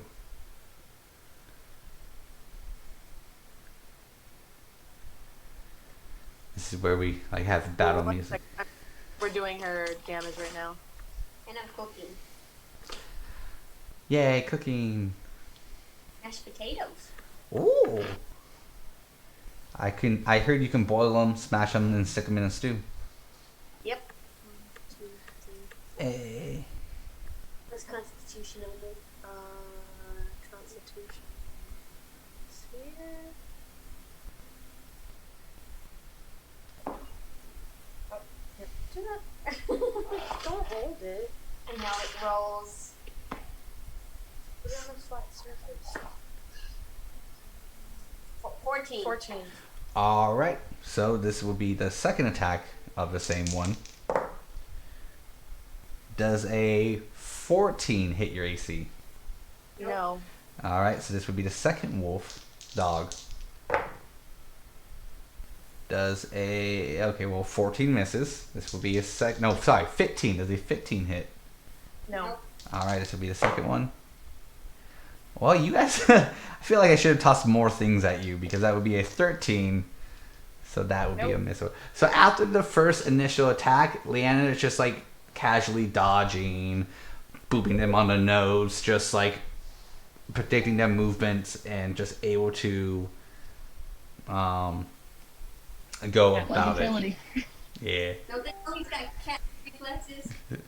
Alright, so after the dog, we're gonna go to the core. What is core gonna do?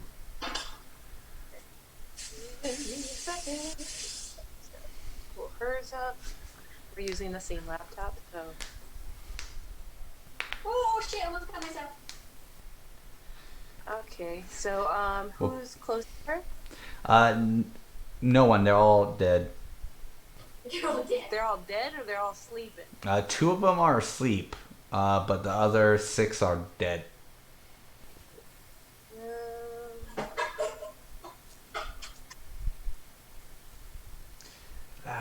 Loud noises. How is Iris looking on health? I don't know, Iris. Iris is A-okay. She is. She doesn't have a scratch on her. Okay, cool. And there's no enemies close by, right? Correct. All the other combat is up top. Alright, I'll hold my action for now. Alright. That would be core. Sanguine will probably go and assist May. So he will move the 5, 10, 15, 20, 25, 30 down there. Then we go back to the very top. So that is 2 full turns of initial combat. So we will go with. So that means our lovely tieflings are no longer having disadvantage. That has been 2 full turns. So we will go with 3 attacks on Leander. They're really picking on you. Does a 17 hit? It just hits. All right, this will be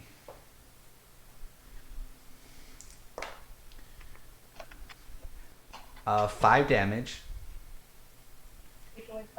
and then I need you to make me a strength saving throw. So, for some reason it's not. Oh, okay. So, 1, 2, 3, 5. And you said strength? Yeah. Oh, your dice is right there. 1, 2, 19. All right, you're good to go with the first one. Second one, a natural 20.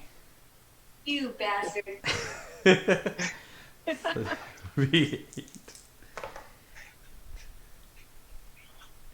16 points of damage. 16? Yeah, 16. And another strength saving throw if you're not down.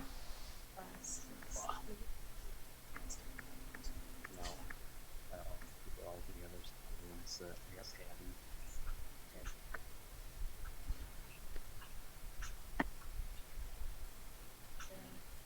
17. All right, and then the last one.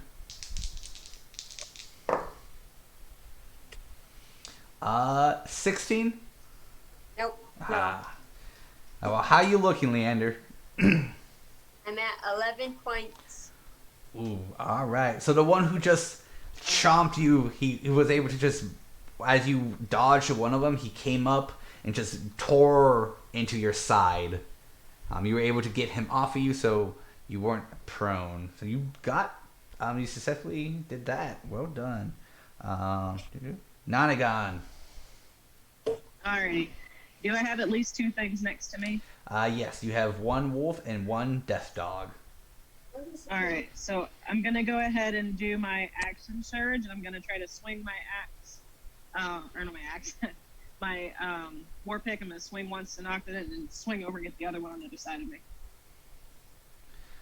All right. So go ahead and do your first attack.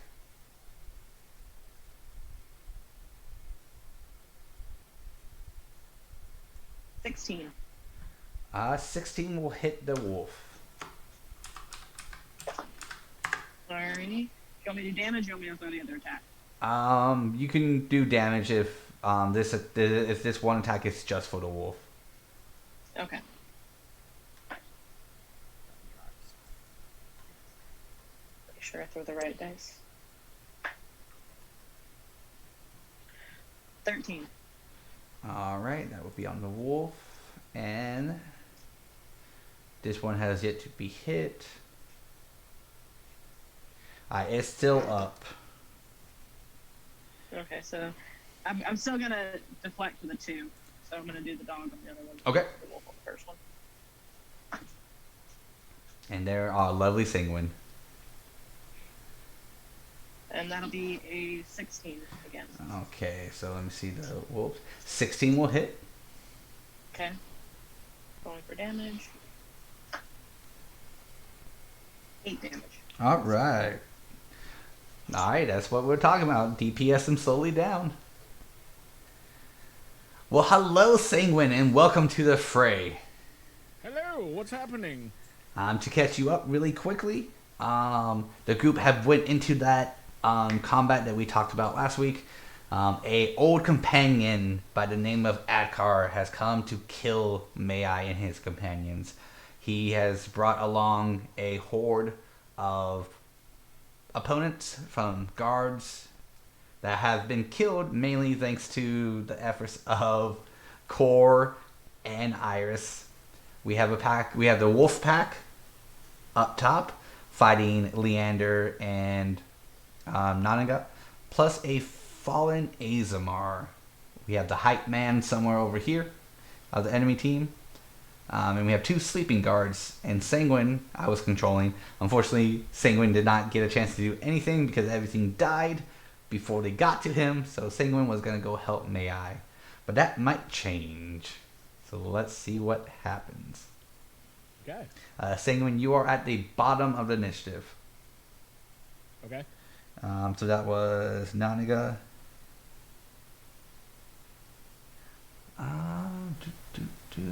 She will wait. Leander, it is your turn. Nope, sorry. Adkara. He is going to walk up to Thoro. He is going to smirk and puff out his chest. As he does, his great axe becomes a flame. He looks down at you. I've seen more impressive things. Smirks. And he will go into a frenzy. Clearly, you haven't seen my battle axe. Alright, so first attack, would a 17 hit? Oh yeah. Okay. Second attack, 23. Oh yeah. Okay. So this is a total of 2 damage attacks on you. For a second there, I thought you were saying it was a total of 2 damage. I was like, yeah. I just hyped him up so much. Right. Okay.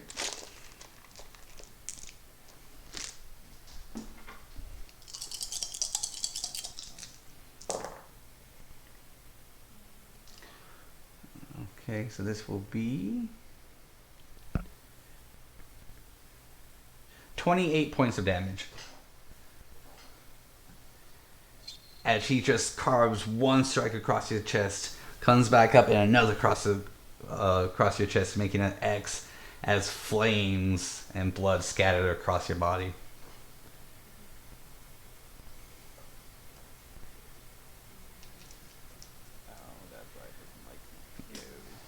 How you looking? There we go. Apply changes. That's why. I'm still here. He's looking pretty bloody though. All right, so It's a dwarf. We're always bloody. all right. After Adkara, then we go to Leander.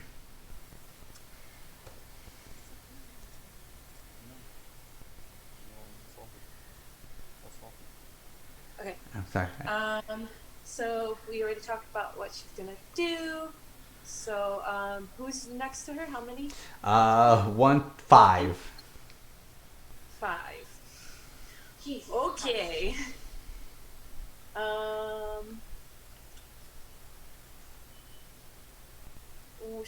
He wants to attack with the great axe.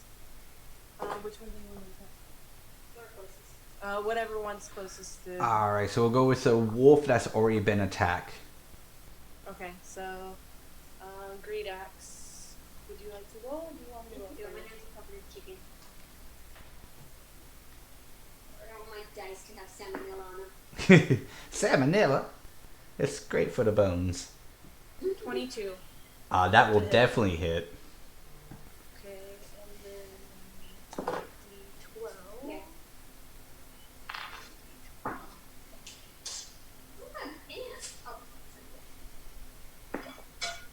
Ooh, you got a 12. Yee! 12 plus 5, so 12, 15, 17 to hit. That kills it. And then he wanted to use his bonus action for Commander Strike. When you take the attack action on your turn, you can forego one of your attacks and use a bonus action to direct an ally that can see and hear you to strike using its action, adding security die to damages. All right, so I'm assuming you're giving Naniga a chance to attack.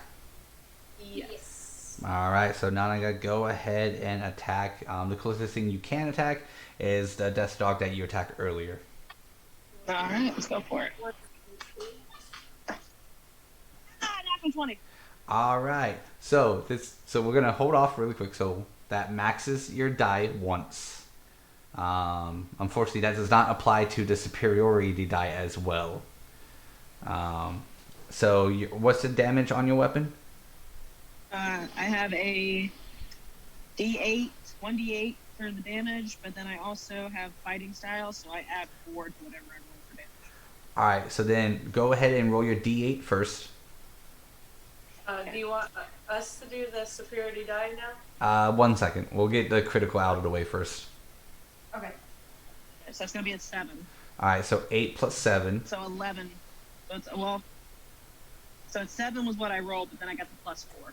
Okay, so that makes it 11 plus the 8 because of the crit, because of the max 19. damage. 19. So then go ahead and roll your superiority die. And then we'll add 19 to whatever. Thanks. So 25. Oh, that is extremely nice. Oh, good hit. No. Thank you. Ooh, Sorry. Nana. I was distracted by Eli's dog. So Leander, how do you inspire Nanagon to attack this foe? Oh, jeez. You can do it. Do it. How you gonna command her? As he hits his guy, he says, "Nanagon, now's your chance. With all that you got, attack." Perfect. And as you hear that, you just slam your axe into it. Doing that massive damage. You found the one spot because for a split second it took its eyes off of you. And you just wailed on into it. Do you want to say something to it as you're carving into it? That's pick on something your own size. Stop wailing on the other guy. Alright, it is still up, but it is extremely badly wounded. Only just because they keep hitting you and they won't go after me. Alright, so Leander will be done. Frontline. Okay.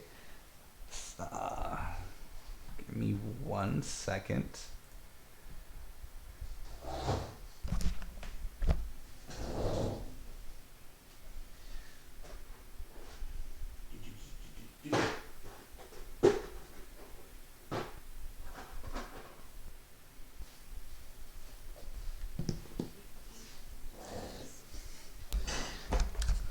Alright, I got my headphones back.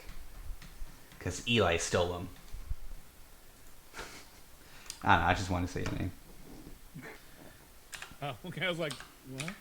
How'd I do that? If I did, that was a long time ago, and you need to get over it. Never. It hurt my feelings. Oh God, that I can't send that after you. Okay, I didn't. You stole my headphones 7 years ago, you dick. I didn't realize that was that strong. Okay, well we're not gonna do that one. Give me a second.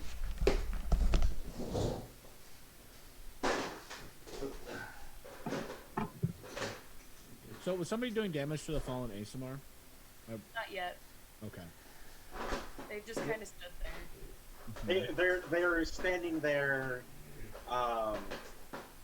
being a bunch of That should be enough. expletive words. I got a 20 McNuggies from McDonald's, obviously, and they gave me 7 sauces. Oh. I mean, bonus.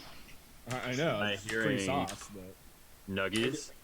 Way to spoil yourself. nuggies. Yeah. I'm really jealous now because you're eating nuggies and I'm sitting here being good trying to eat apple slices. I've been really good the last couple days, so I'm treating myself for D&D. It's D&D. D&D Beyond. So as And copyright. yeah, and cover. So as the guards would fall and everything, the one who's boasting was like, "Oh my, you decided to kill my front line. How dare you?" You know how long it takes to find good help these days? Extremely hard. But nonetheless, he pulls out a very leathery demonic flute, and he just plays it really good. And all of the dead guards just form into this black ball of goo and chaos, and then sending along with these ones and these ones as well, because fuck them. Well, they're technically sleeping. Well, they're dead now. Bah. Okay. Bah. That flute is freaking strong. Bah. And then ta-da. Ta-da. So is that thing in my range of spike growth? As long as you didn't undo it, then yes. I haven't. Alright, so if they are to move, but they're not going to move this round. 3 large minotaur skeletons descend from that black ooze. And from the ground, over here, risen 3 skeleton bodies that have like war-torn armor and weapons on them. Peter, yeah. the one that landed in the square of thorniness. Mm-hmm. Wouldn't he have to make the perception check? And then if he failed the perception check, wouldn't he get damage for landing in it? Technically, he already knows it's there. So if he is controlling them, I would say no, because he purposely put them there. Okay. But I will look into that ruling another time. But hey, it's a good thing to bring up. So that would be their turn. Then we go to Thoro. Awesome. Did you see my question by chance? Out of doing all the other things I was doing, absolutely, I prioritize you above anyone else. I mean, you really should prioritize him over everyone. I knew you loved me, so it's fine. Well, you know, I gotta prep you for when you move in. Ew. So there is a wall, but right above that, so the wall is about 15 feet. But you can assume right above that, maybe off, maybe about 5-10 feet, there's that water. Mm-hmm. If that answers your question a bit. So, how close is he? He's all up on your grill. Great. How far away is my buddy, who is hiding? You would have to make a perception check to see him. How far away is the statue? 5, 10, 15, 20. About 20 feet. Beautiful. That's all I needed to know. Alright, so immediately I'm just going to kind of flex back just slightly and then cast Thunder Wave. Ooh. So that way I can hopefully get him away give from myself a little bit of wiggle room here. And he's going to have a... Where is it? It's a Constitution. Alright. Constitution. Oh, baby. On a barbarian. Yeah, he's a hardy one. 17. Son of a bee! But he still takes the damage, right? Does he take half?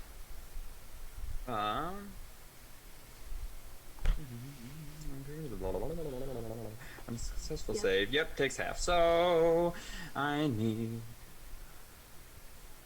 you. What I want? You are what I want. Are you the one that I want? Ooh, ooh, ooh. Pumpkins. Da-da-da-da. Each other.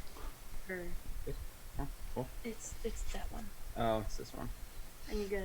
And then I don't think I have another one in this set, so I'll use the one over here. Go ahead and move yours.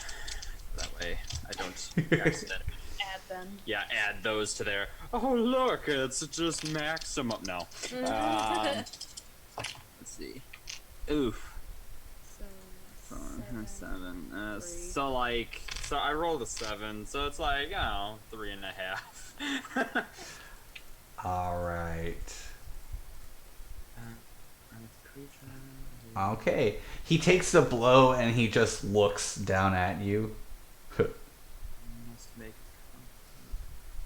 failed. Unsuccessful. Sorry, I just want to make sure that I have done everything. Secured objects. Add are completely within. Yeah, I guess I would consider that secured. All right. And this is also audible for like 300 feet, so everyone in there is basically hearing this. Yeah, they can hear it, but they don't take the damage. Oh yeah, no, but it's like loud booming, so it's just kind of, whoa, what's that? Roll me a percentile. There it is. The statue cracks and it starts to fall. And kills May I. Oh, do I need? Need this one too, don't I? Oh man, I can't see it from her. What do we got? 32. All right. Nothing to worry about. Is at the end of Thoro's turn. Yeah. I'm gonna call that. All right. So after Thoro, we go May I. I'm going to come out from behind the statue, flank Akara, and take my attack with my rapier. All right. Go ahead and take your attacks. I've only got one attack, but because I'm flanking, I've got an ally within 5 feet. I got advantage. Natural 15, natural 14. I'll take the natural 15 for a 21. Yes, that will hit. All right, great. This is a sneak attack. Oh. Oh dear lord. It's not. It's sneaky. It's,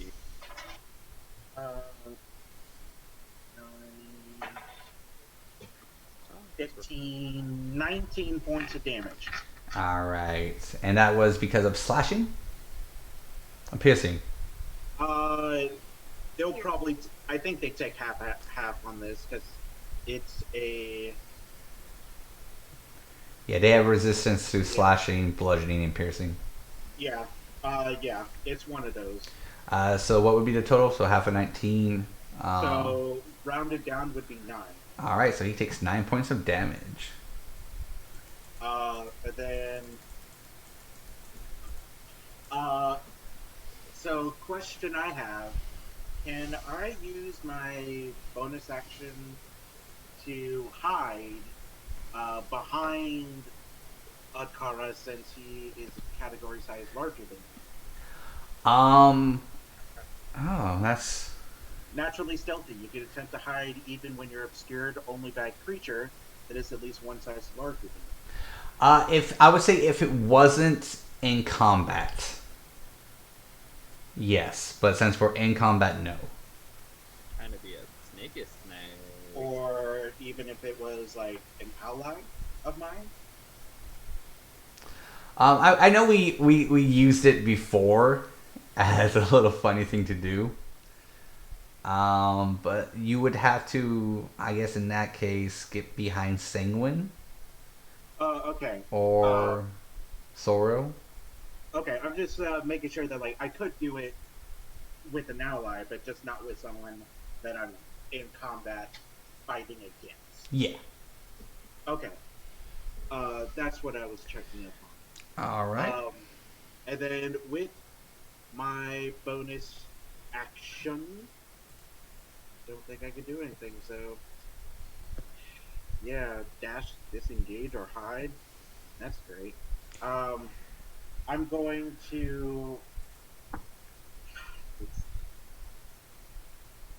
I gotta stay. I gotta stay where I'm at and hope he turns around. It's my turn. All right, Eugene will be next. Eugene will turn.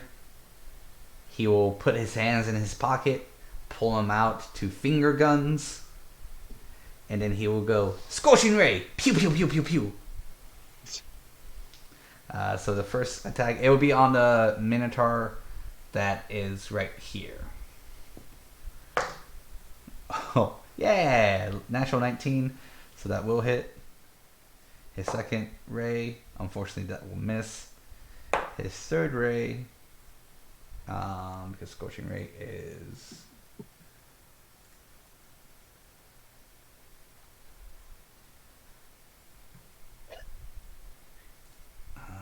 oh, that will hit. So 2 of his rays hit. Yeah, Eugene. I love scorching ray. So that would be 4d6. Unfortunately, it is just flat damage. Oh, that sucks. 6, 7, 8. 8 damage. So not the best, but he is trying his doggonest to do something.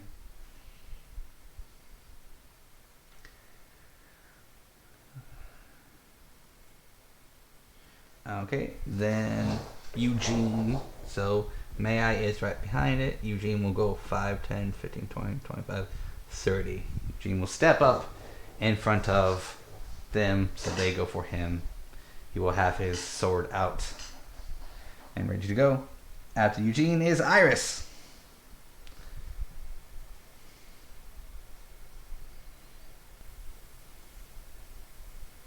How many more people before Sanguine? 1, 2, 3, 4. Oh God, dude! Sanguine wants to eat up those skeletons. Let's go. I'm Undead. I'm gonna wreck those things. Yeah, you are. How far away is Iris from the bottom of the stairs? Which staircase? My right, your left. The one over here? Yes. You are 5, 10, 15, 20, 25, 30, 35, 40, 45, 50. 50. And then 55, 60 will give you 10 feet away from the other ones. Oh, that's the wrong thing.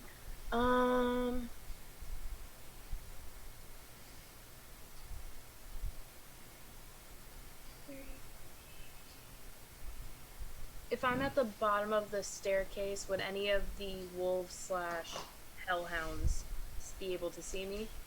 Most likely, yeah. They'll be able to see you. They'll be able to see me? Yeah. Then I'll just stay at the bottom of the stairs. I'll do a dash action to go to the bottom of the staircase. Or at least on the first step. Okay. Here? Or do you want to go up one more? Let's go up one more. Okay. Right there's good. So I took away 3 skeletons because I realized that's pointless for that summoning. Already having 3 minotaurs out is more than enough. Alright, so if Iris is done, we go to the range, which will attack Eugene.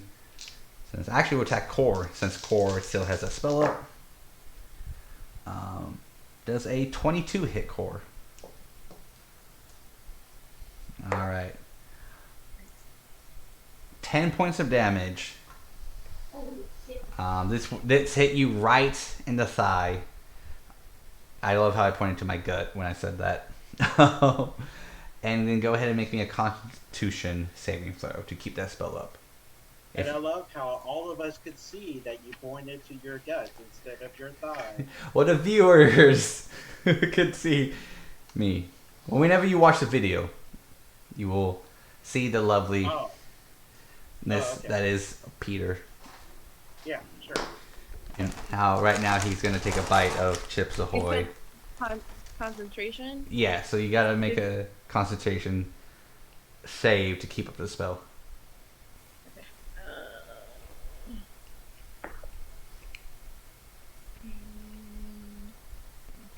18.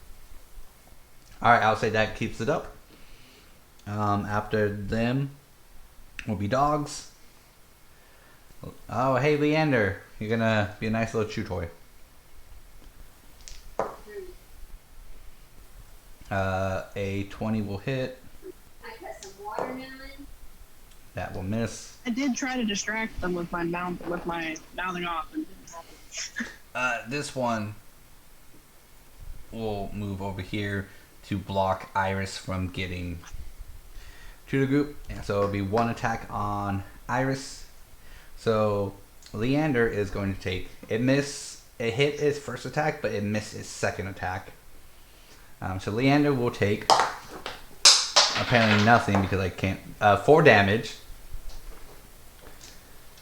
1 attack on Nonagon. Does a 9 hit your AC? No. Alright, and then 1 attack on Iris. When that dog moved, would he have allowed me to get an attack of opportunity? He's actually perfectly in all 3 of you guys' threatening square without Just actually checking. leaving. Does a 13 hit Iris's AC?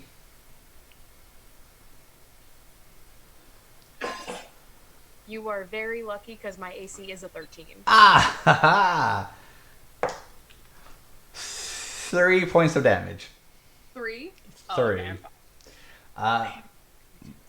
I need Iris and Leander to make me a Constitution saving throw. Yeah. You said Constitution? Yeah. 19. 19, 20, 21. Alright, you both all good. And then we go to Core, and then Sanguine's on deck.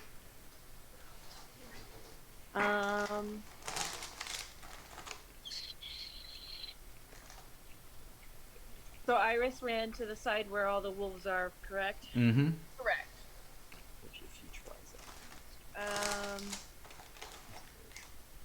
How many enemies are on the other side? 1. 1. Boy. And then in the center? 3, 4, 5, 6. Why'd you went 4, 5, 6? Hmm? Hmm? Hmm? Oh, okay. What? Oh, take it. Core just pulls out a watermelon. I had to decide what I want to do. It's just like out of pocket, already cut piece of watermelon. Like, How far is the ones where Eugene is? 5, 10, 15, 20, 25, 30. So they're about all 30. Someone's got to stay and help the kid. Excuse me? I'm an adult. As he pushes finger guns away. Yeah, you do have to protect your boyfriend, so... Magic missile. Okay, I'm gonna have a chowder moment. Not my boyfriend! Eugene leaves the party. Disconnects. Leaves group chat. Portals. She will move towards Eugene because she could trust Iris to help her boys. Well, her boy and Nonagon. What do you want to move to? I'll You just call me a boy after I specifically said I had a ribbon in my hair. Sorry. I forgot that you were with him, so she'll move right next to Eugene. I'll fix it in a little bit. You're Is she parkouring. within 5 feet of that monster?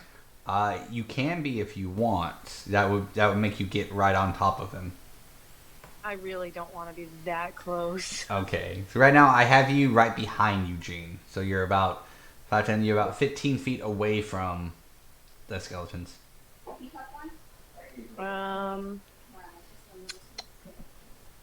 She'll throw a dagger at it. If all else fails, folks, toss a weapon at a skeleton. Wow. Alright, go ahead and roll your attack. Well, because, like, if I use channel divinity, that breaks my concentration, correct? Correct. I do believe so. But you do know Sanguine's up next. Yeah, you know what?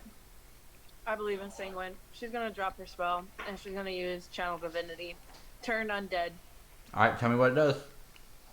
As an action, you present your holy symbol and speak a prayer centering the undead. Each undead that can see or hear you within 30 feet of you must make a wisdom saving throw, DC 15.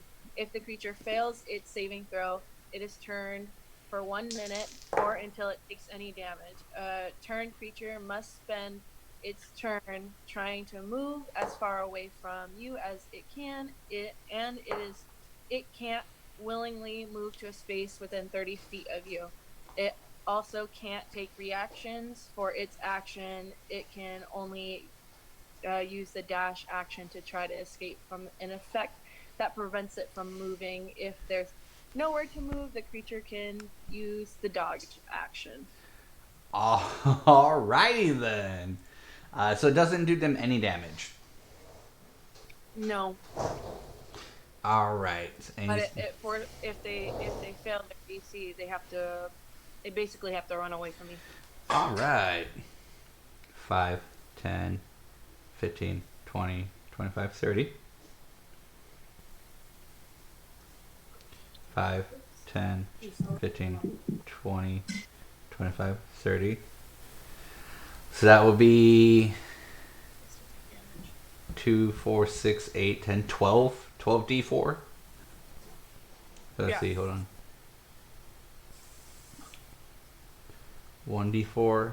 Oh, sorry, 2 D4, 4 D4, 64, 8 D4, 10 D4, and then 12 D4. Yes, 2 of them needs to take 12 D4 worth of damage. Nope. So, if anything, go on D&D Beyond and just roll 12 D4. 12d4. Because that would just speed that process up. And then you just let me know the total, and then you'll just do it again. Or we could just say it's max damage at 48 per... First one is 35. Alright. And then... Damn. Second one will be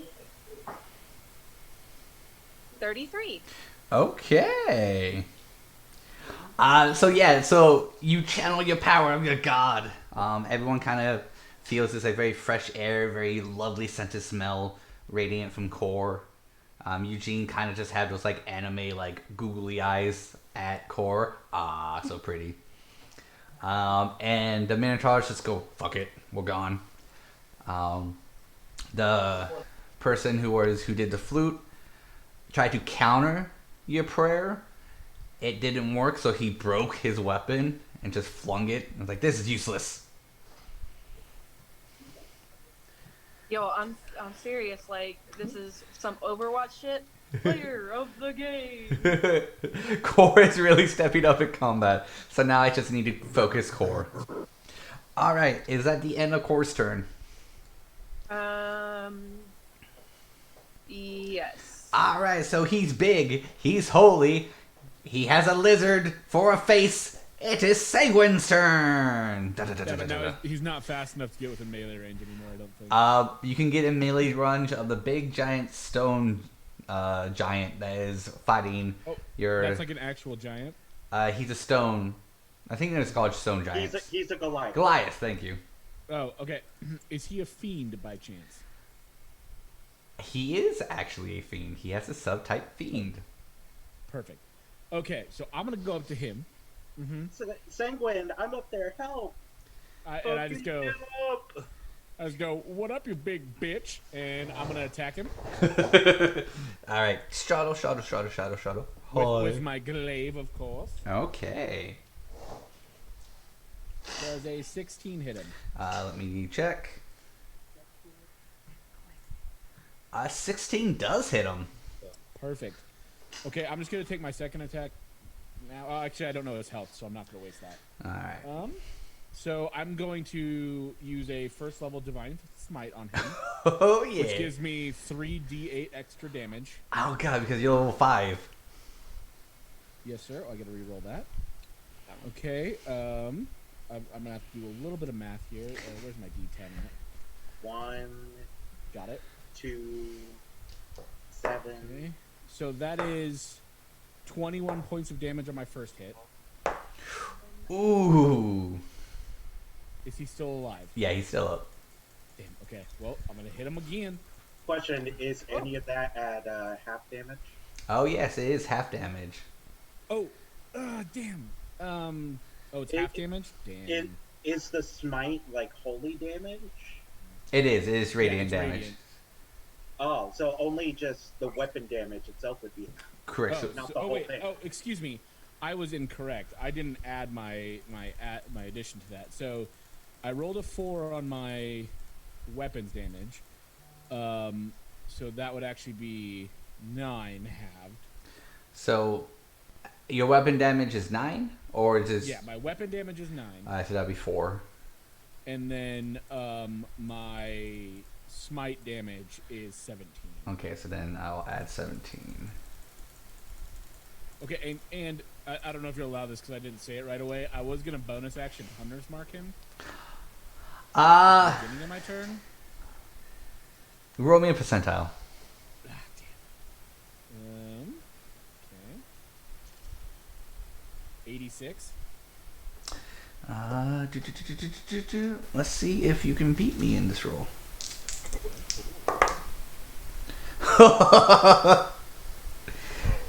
85. Hell yeah! Oh, So I'm gonna add another 1d6 of damage. All right, and is that radiant or is that what type of damage is it? You choose a creature you can see within range and mystically mark it with your quarry.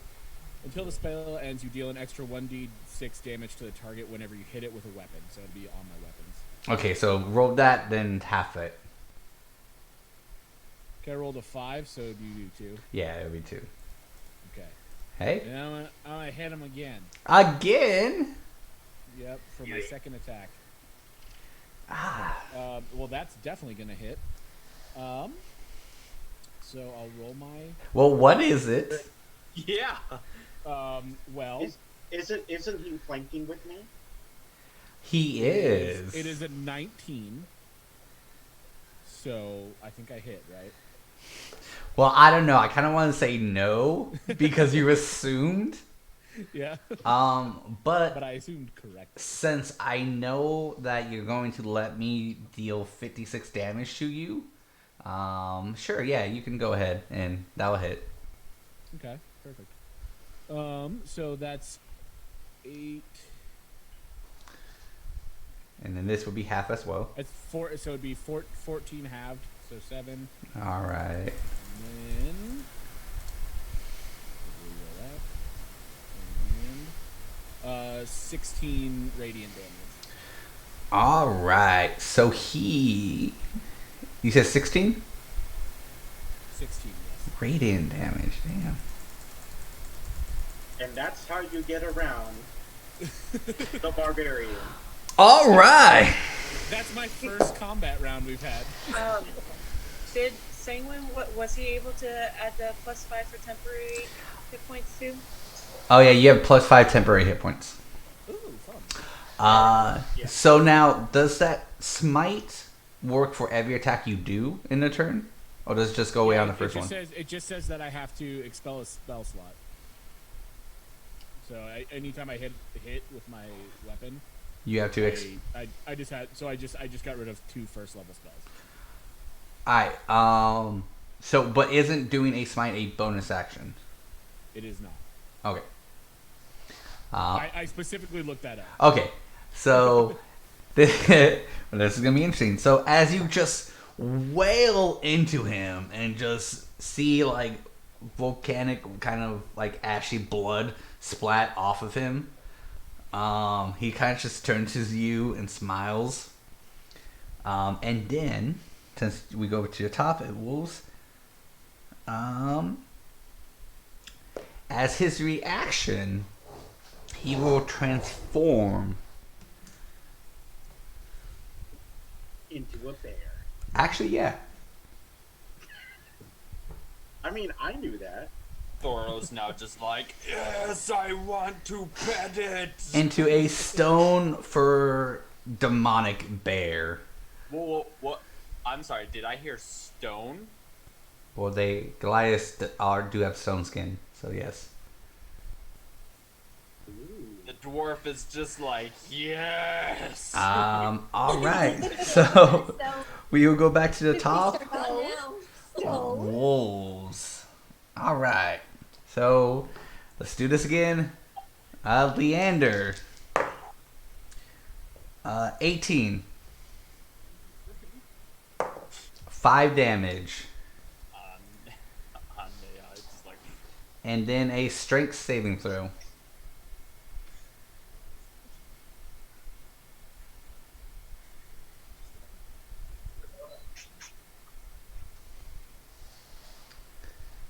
Go, my wolf pack. Go.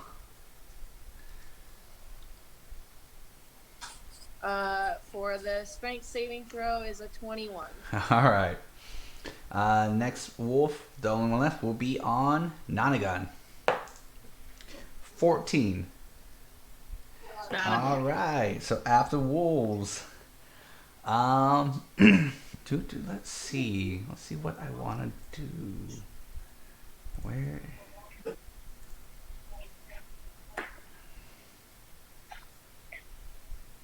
Try again.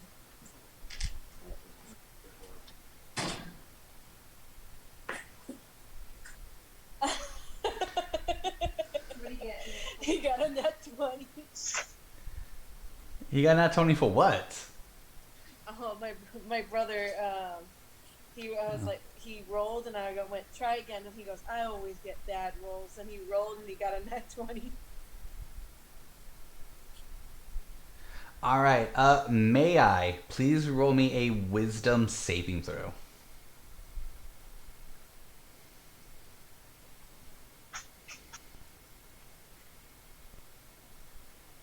Is this against being frightened? It is not. 'Cause I knew you asked that. I think 10. All right.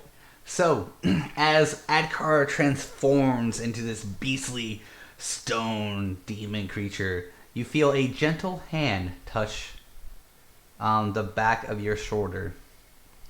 And as you turn around to look, you see your good old friend Amethyst. You have a curse on you now. So, while cursed, that target must make a wisdom saving throw on the start of each of its turn. If failed, it wastes an action that turn doing nothing. And she will go, hello, may I? Long time no see. I should have fucking killed you when I had the chance. You shouldn't have stolen her from us. Hey, She was- Mayai's angry. I love it. I love angry Mayai. Go, go, go. Shut up, Sanguine! And she points to Sanguine. Do I see her too? Yeah, she was invisible this whole time, waiting for the perfect opportunity to touch May I. Oh, Amethyst, Mayai, you get know, her. Amethyst, you know as good as I. That she is not property. You had no right to take her. Oh yeah, yes we did. And might I add, you were part of this too, so you're just as guilty as I am. So don't act like you're trying to save face for some fucking evil Vidpick. I was trying to save her, and then in the middle of the night, you took her from everyone. You didn't consult us. You just left. You weren't trying to do fucking shit. Every chance that you had, you tried to sabotage us from beginning to end. You did not give a damn about that girl. But what you cared about was Vidpick. I gave everything to that girl. I gave her love, protection. You robbed her from us. We made a deal. And you went back on it.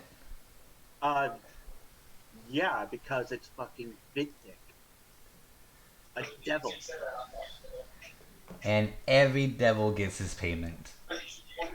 Yeah, and just like him, you're going to see it. Force his payment with your the- body. With this rapier through your stomach. Oh, That's cute, you little toothpick. Let's see what you got then. So that will be her turn. Nanaga. Okay, I was wondering like if she just jumped me or what. No, I've been skipping her turn until the right moment. All right, that sounds good. Okay. Do I have a wolf or a dog that is 10 feet away from me? Oh yeah, you're surrounded by wolves and dogs as well. Well, I know I'm surrounded, but like, is there one that's like 10 feet from me? There is one 10 feet from you, yes. All right. So I'm gonna head to that one in particular. So if that is the case, you will provoke an attack of opportunity. That's okay. All right. So the one that's 10 feet away is this one right here. So we will go 5, 10, 15. Actually, it's just 15. So it actually provokes 2 attacks of ops. Is that okay? That's fine. My AC is pretty high. All right. So we move you over here. And then we go with the 2 attack of ops. Which none of them got higher than an 8. Yeah, so I'm good. All right. All right, so because I went for the one that's 10 feet away from me, I'm going to go ahead and do my 1 swinging attack.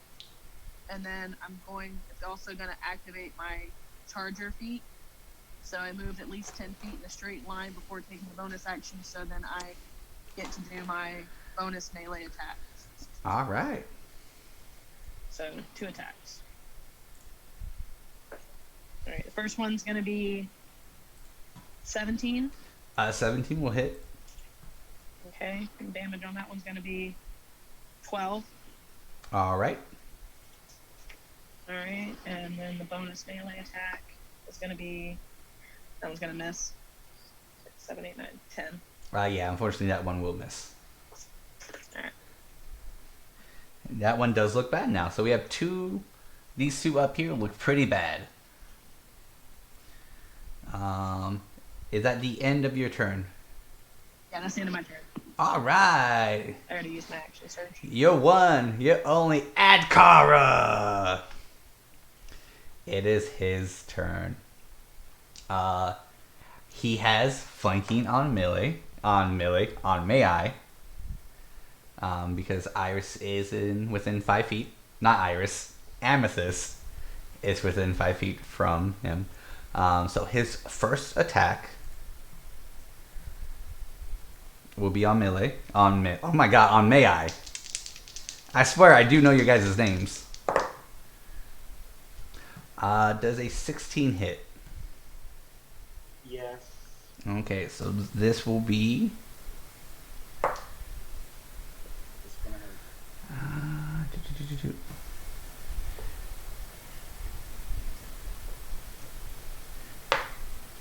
19 points of damage. Okay. So he's gonna claw your chest. He's Yep. going to turn over to Thoro, claw at him.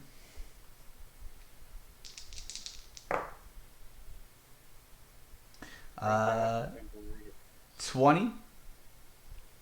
Oh yeah, that hits. All right. 18 points of damage. Woo! And then it's going to bite Sanguine. Yeah. It's gonna attempt to bite you, Sanguine. 24. And then Sanguine will take 10 damage.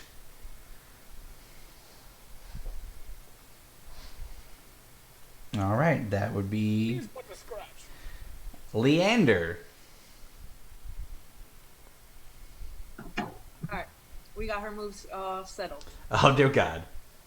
Okay, so how many wolves are right next to her? Well, to him? 2 wolves and then 2 death dogs as well. What do you want to do? The death dogs or the wolves? Okay, death dogs. Mm-hmm. Attack with great axe. Oh. So where did I put? dice. Ooh, 18 plus 7, 25. That will definitely 100% hit. Okay. And then a d12. And that's a plus 5 is a 13. Alright, that will kill the death dog. Then Leander is going to use his action surge Yeah. to attack a second time with his great axe on the other death dog. Alright. Now, do you want to do the death dog or do you want to do the wolf? The wolf will probably die in a hit if you hit it. What do you want? Wolf. Alright, go ahead for the wolf.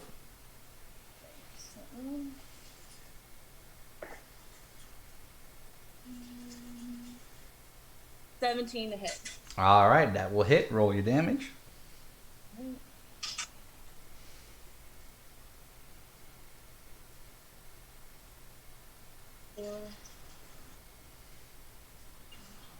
Uh, 9. Alright, that will kill the wolf.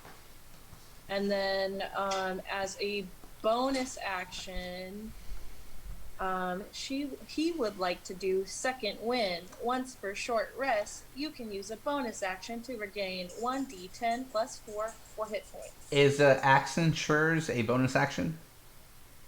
Say again? Is doing an action surge a bonus action?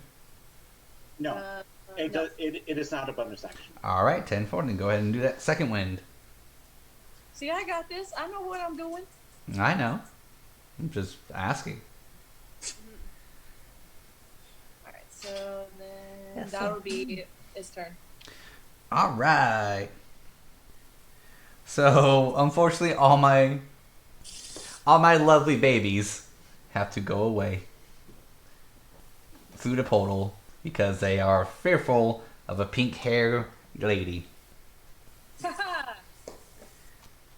Because they have to take their turns to get as far away as from you, and the farthest to get from you would be going through the portal.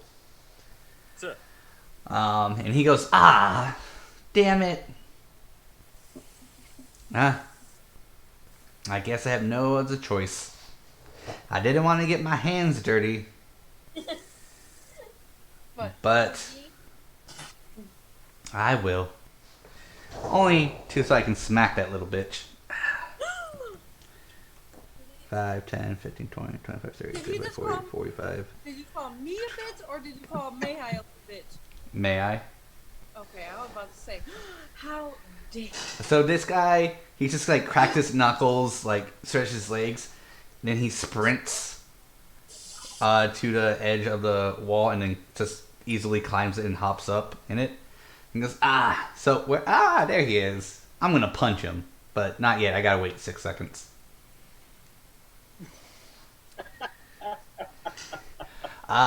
So for this, it's been 2 hours and 38 minutes. So what we're going to do is we're going to actually take a quick break here, give my players a refresher time. So we'll take about a 15-minute break. We'll still keep the stream going in case anyone wants to chit-chat with our viewers. We don't really have any, but hey. But we'll end the recording here and tune into part 2 to find out how the rest of the battle goes. Will May I die? Or will Iris suddenly explode out of nowhere and for no reason? Find out on part 2.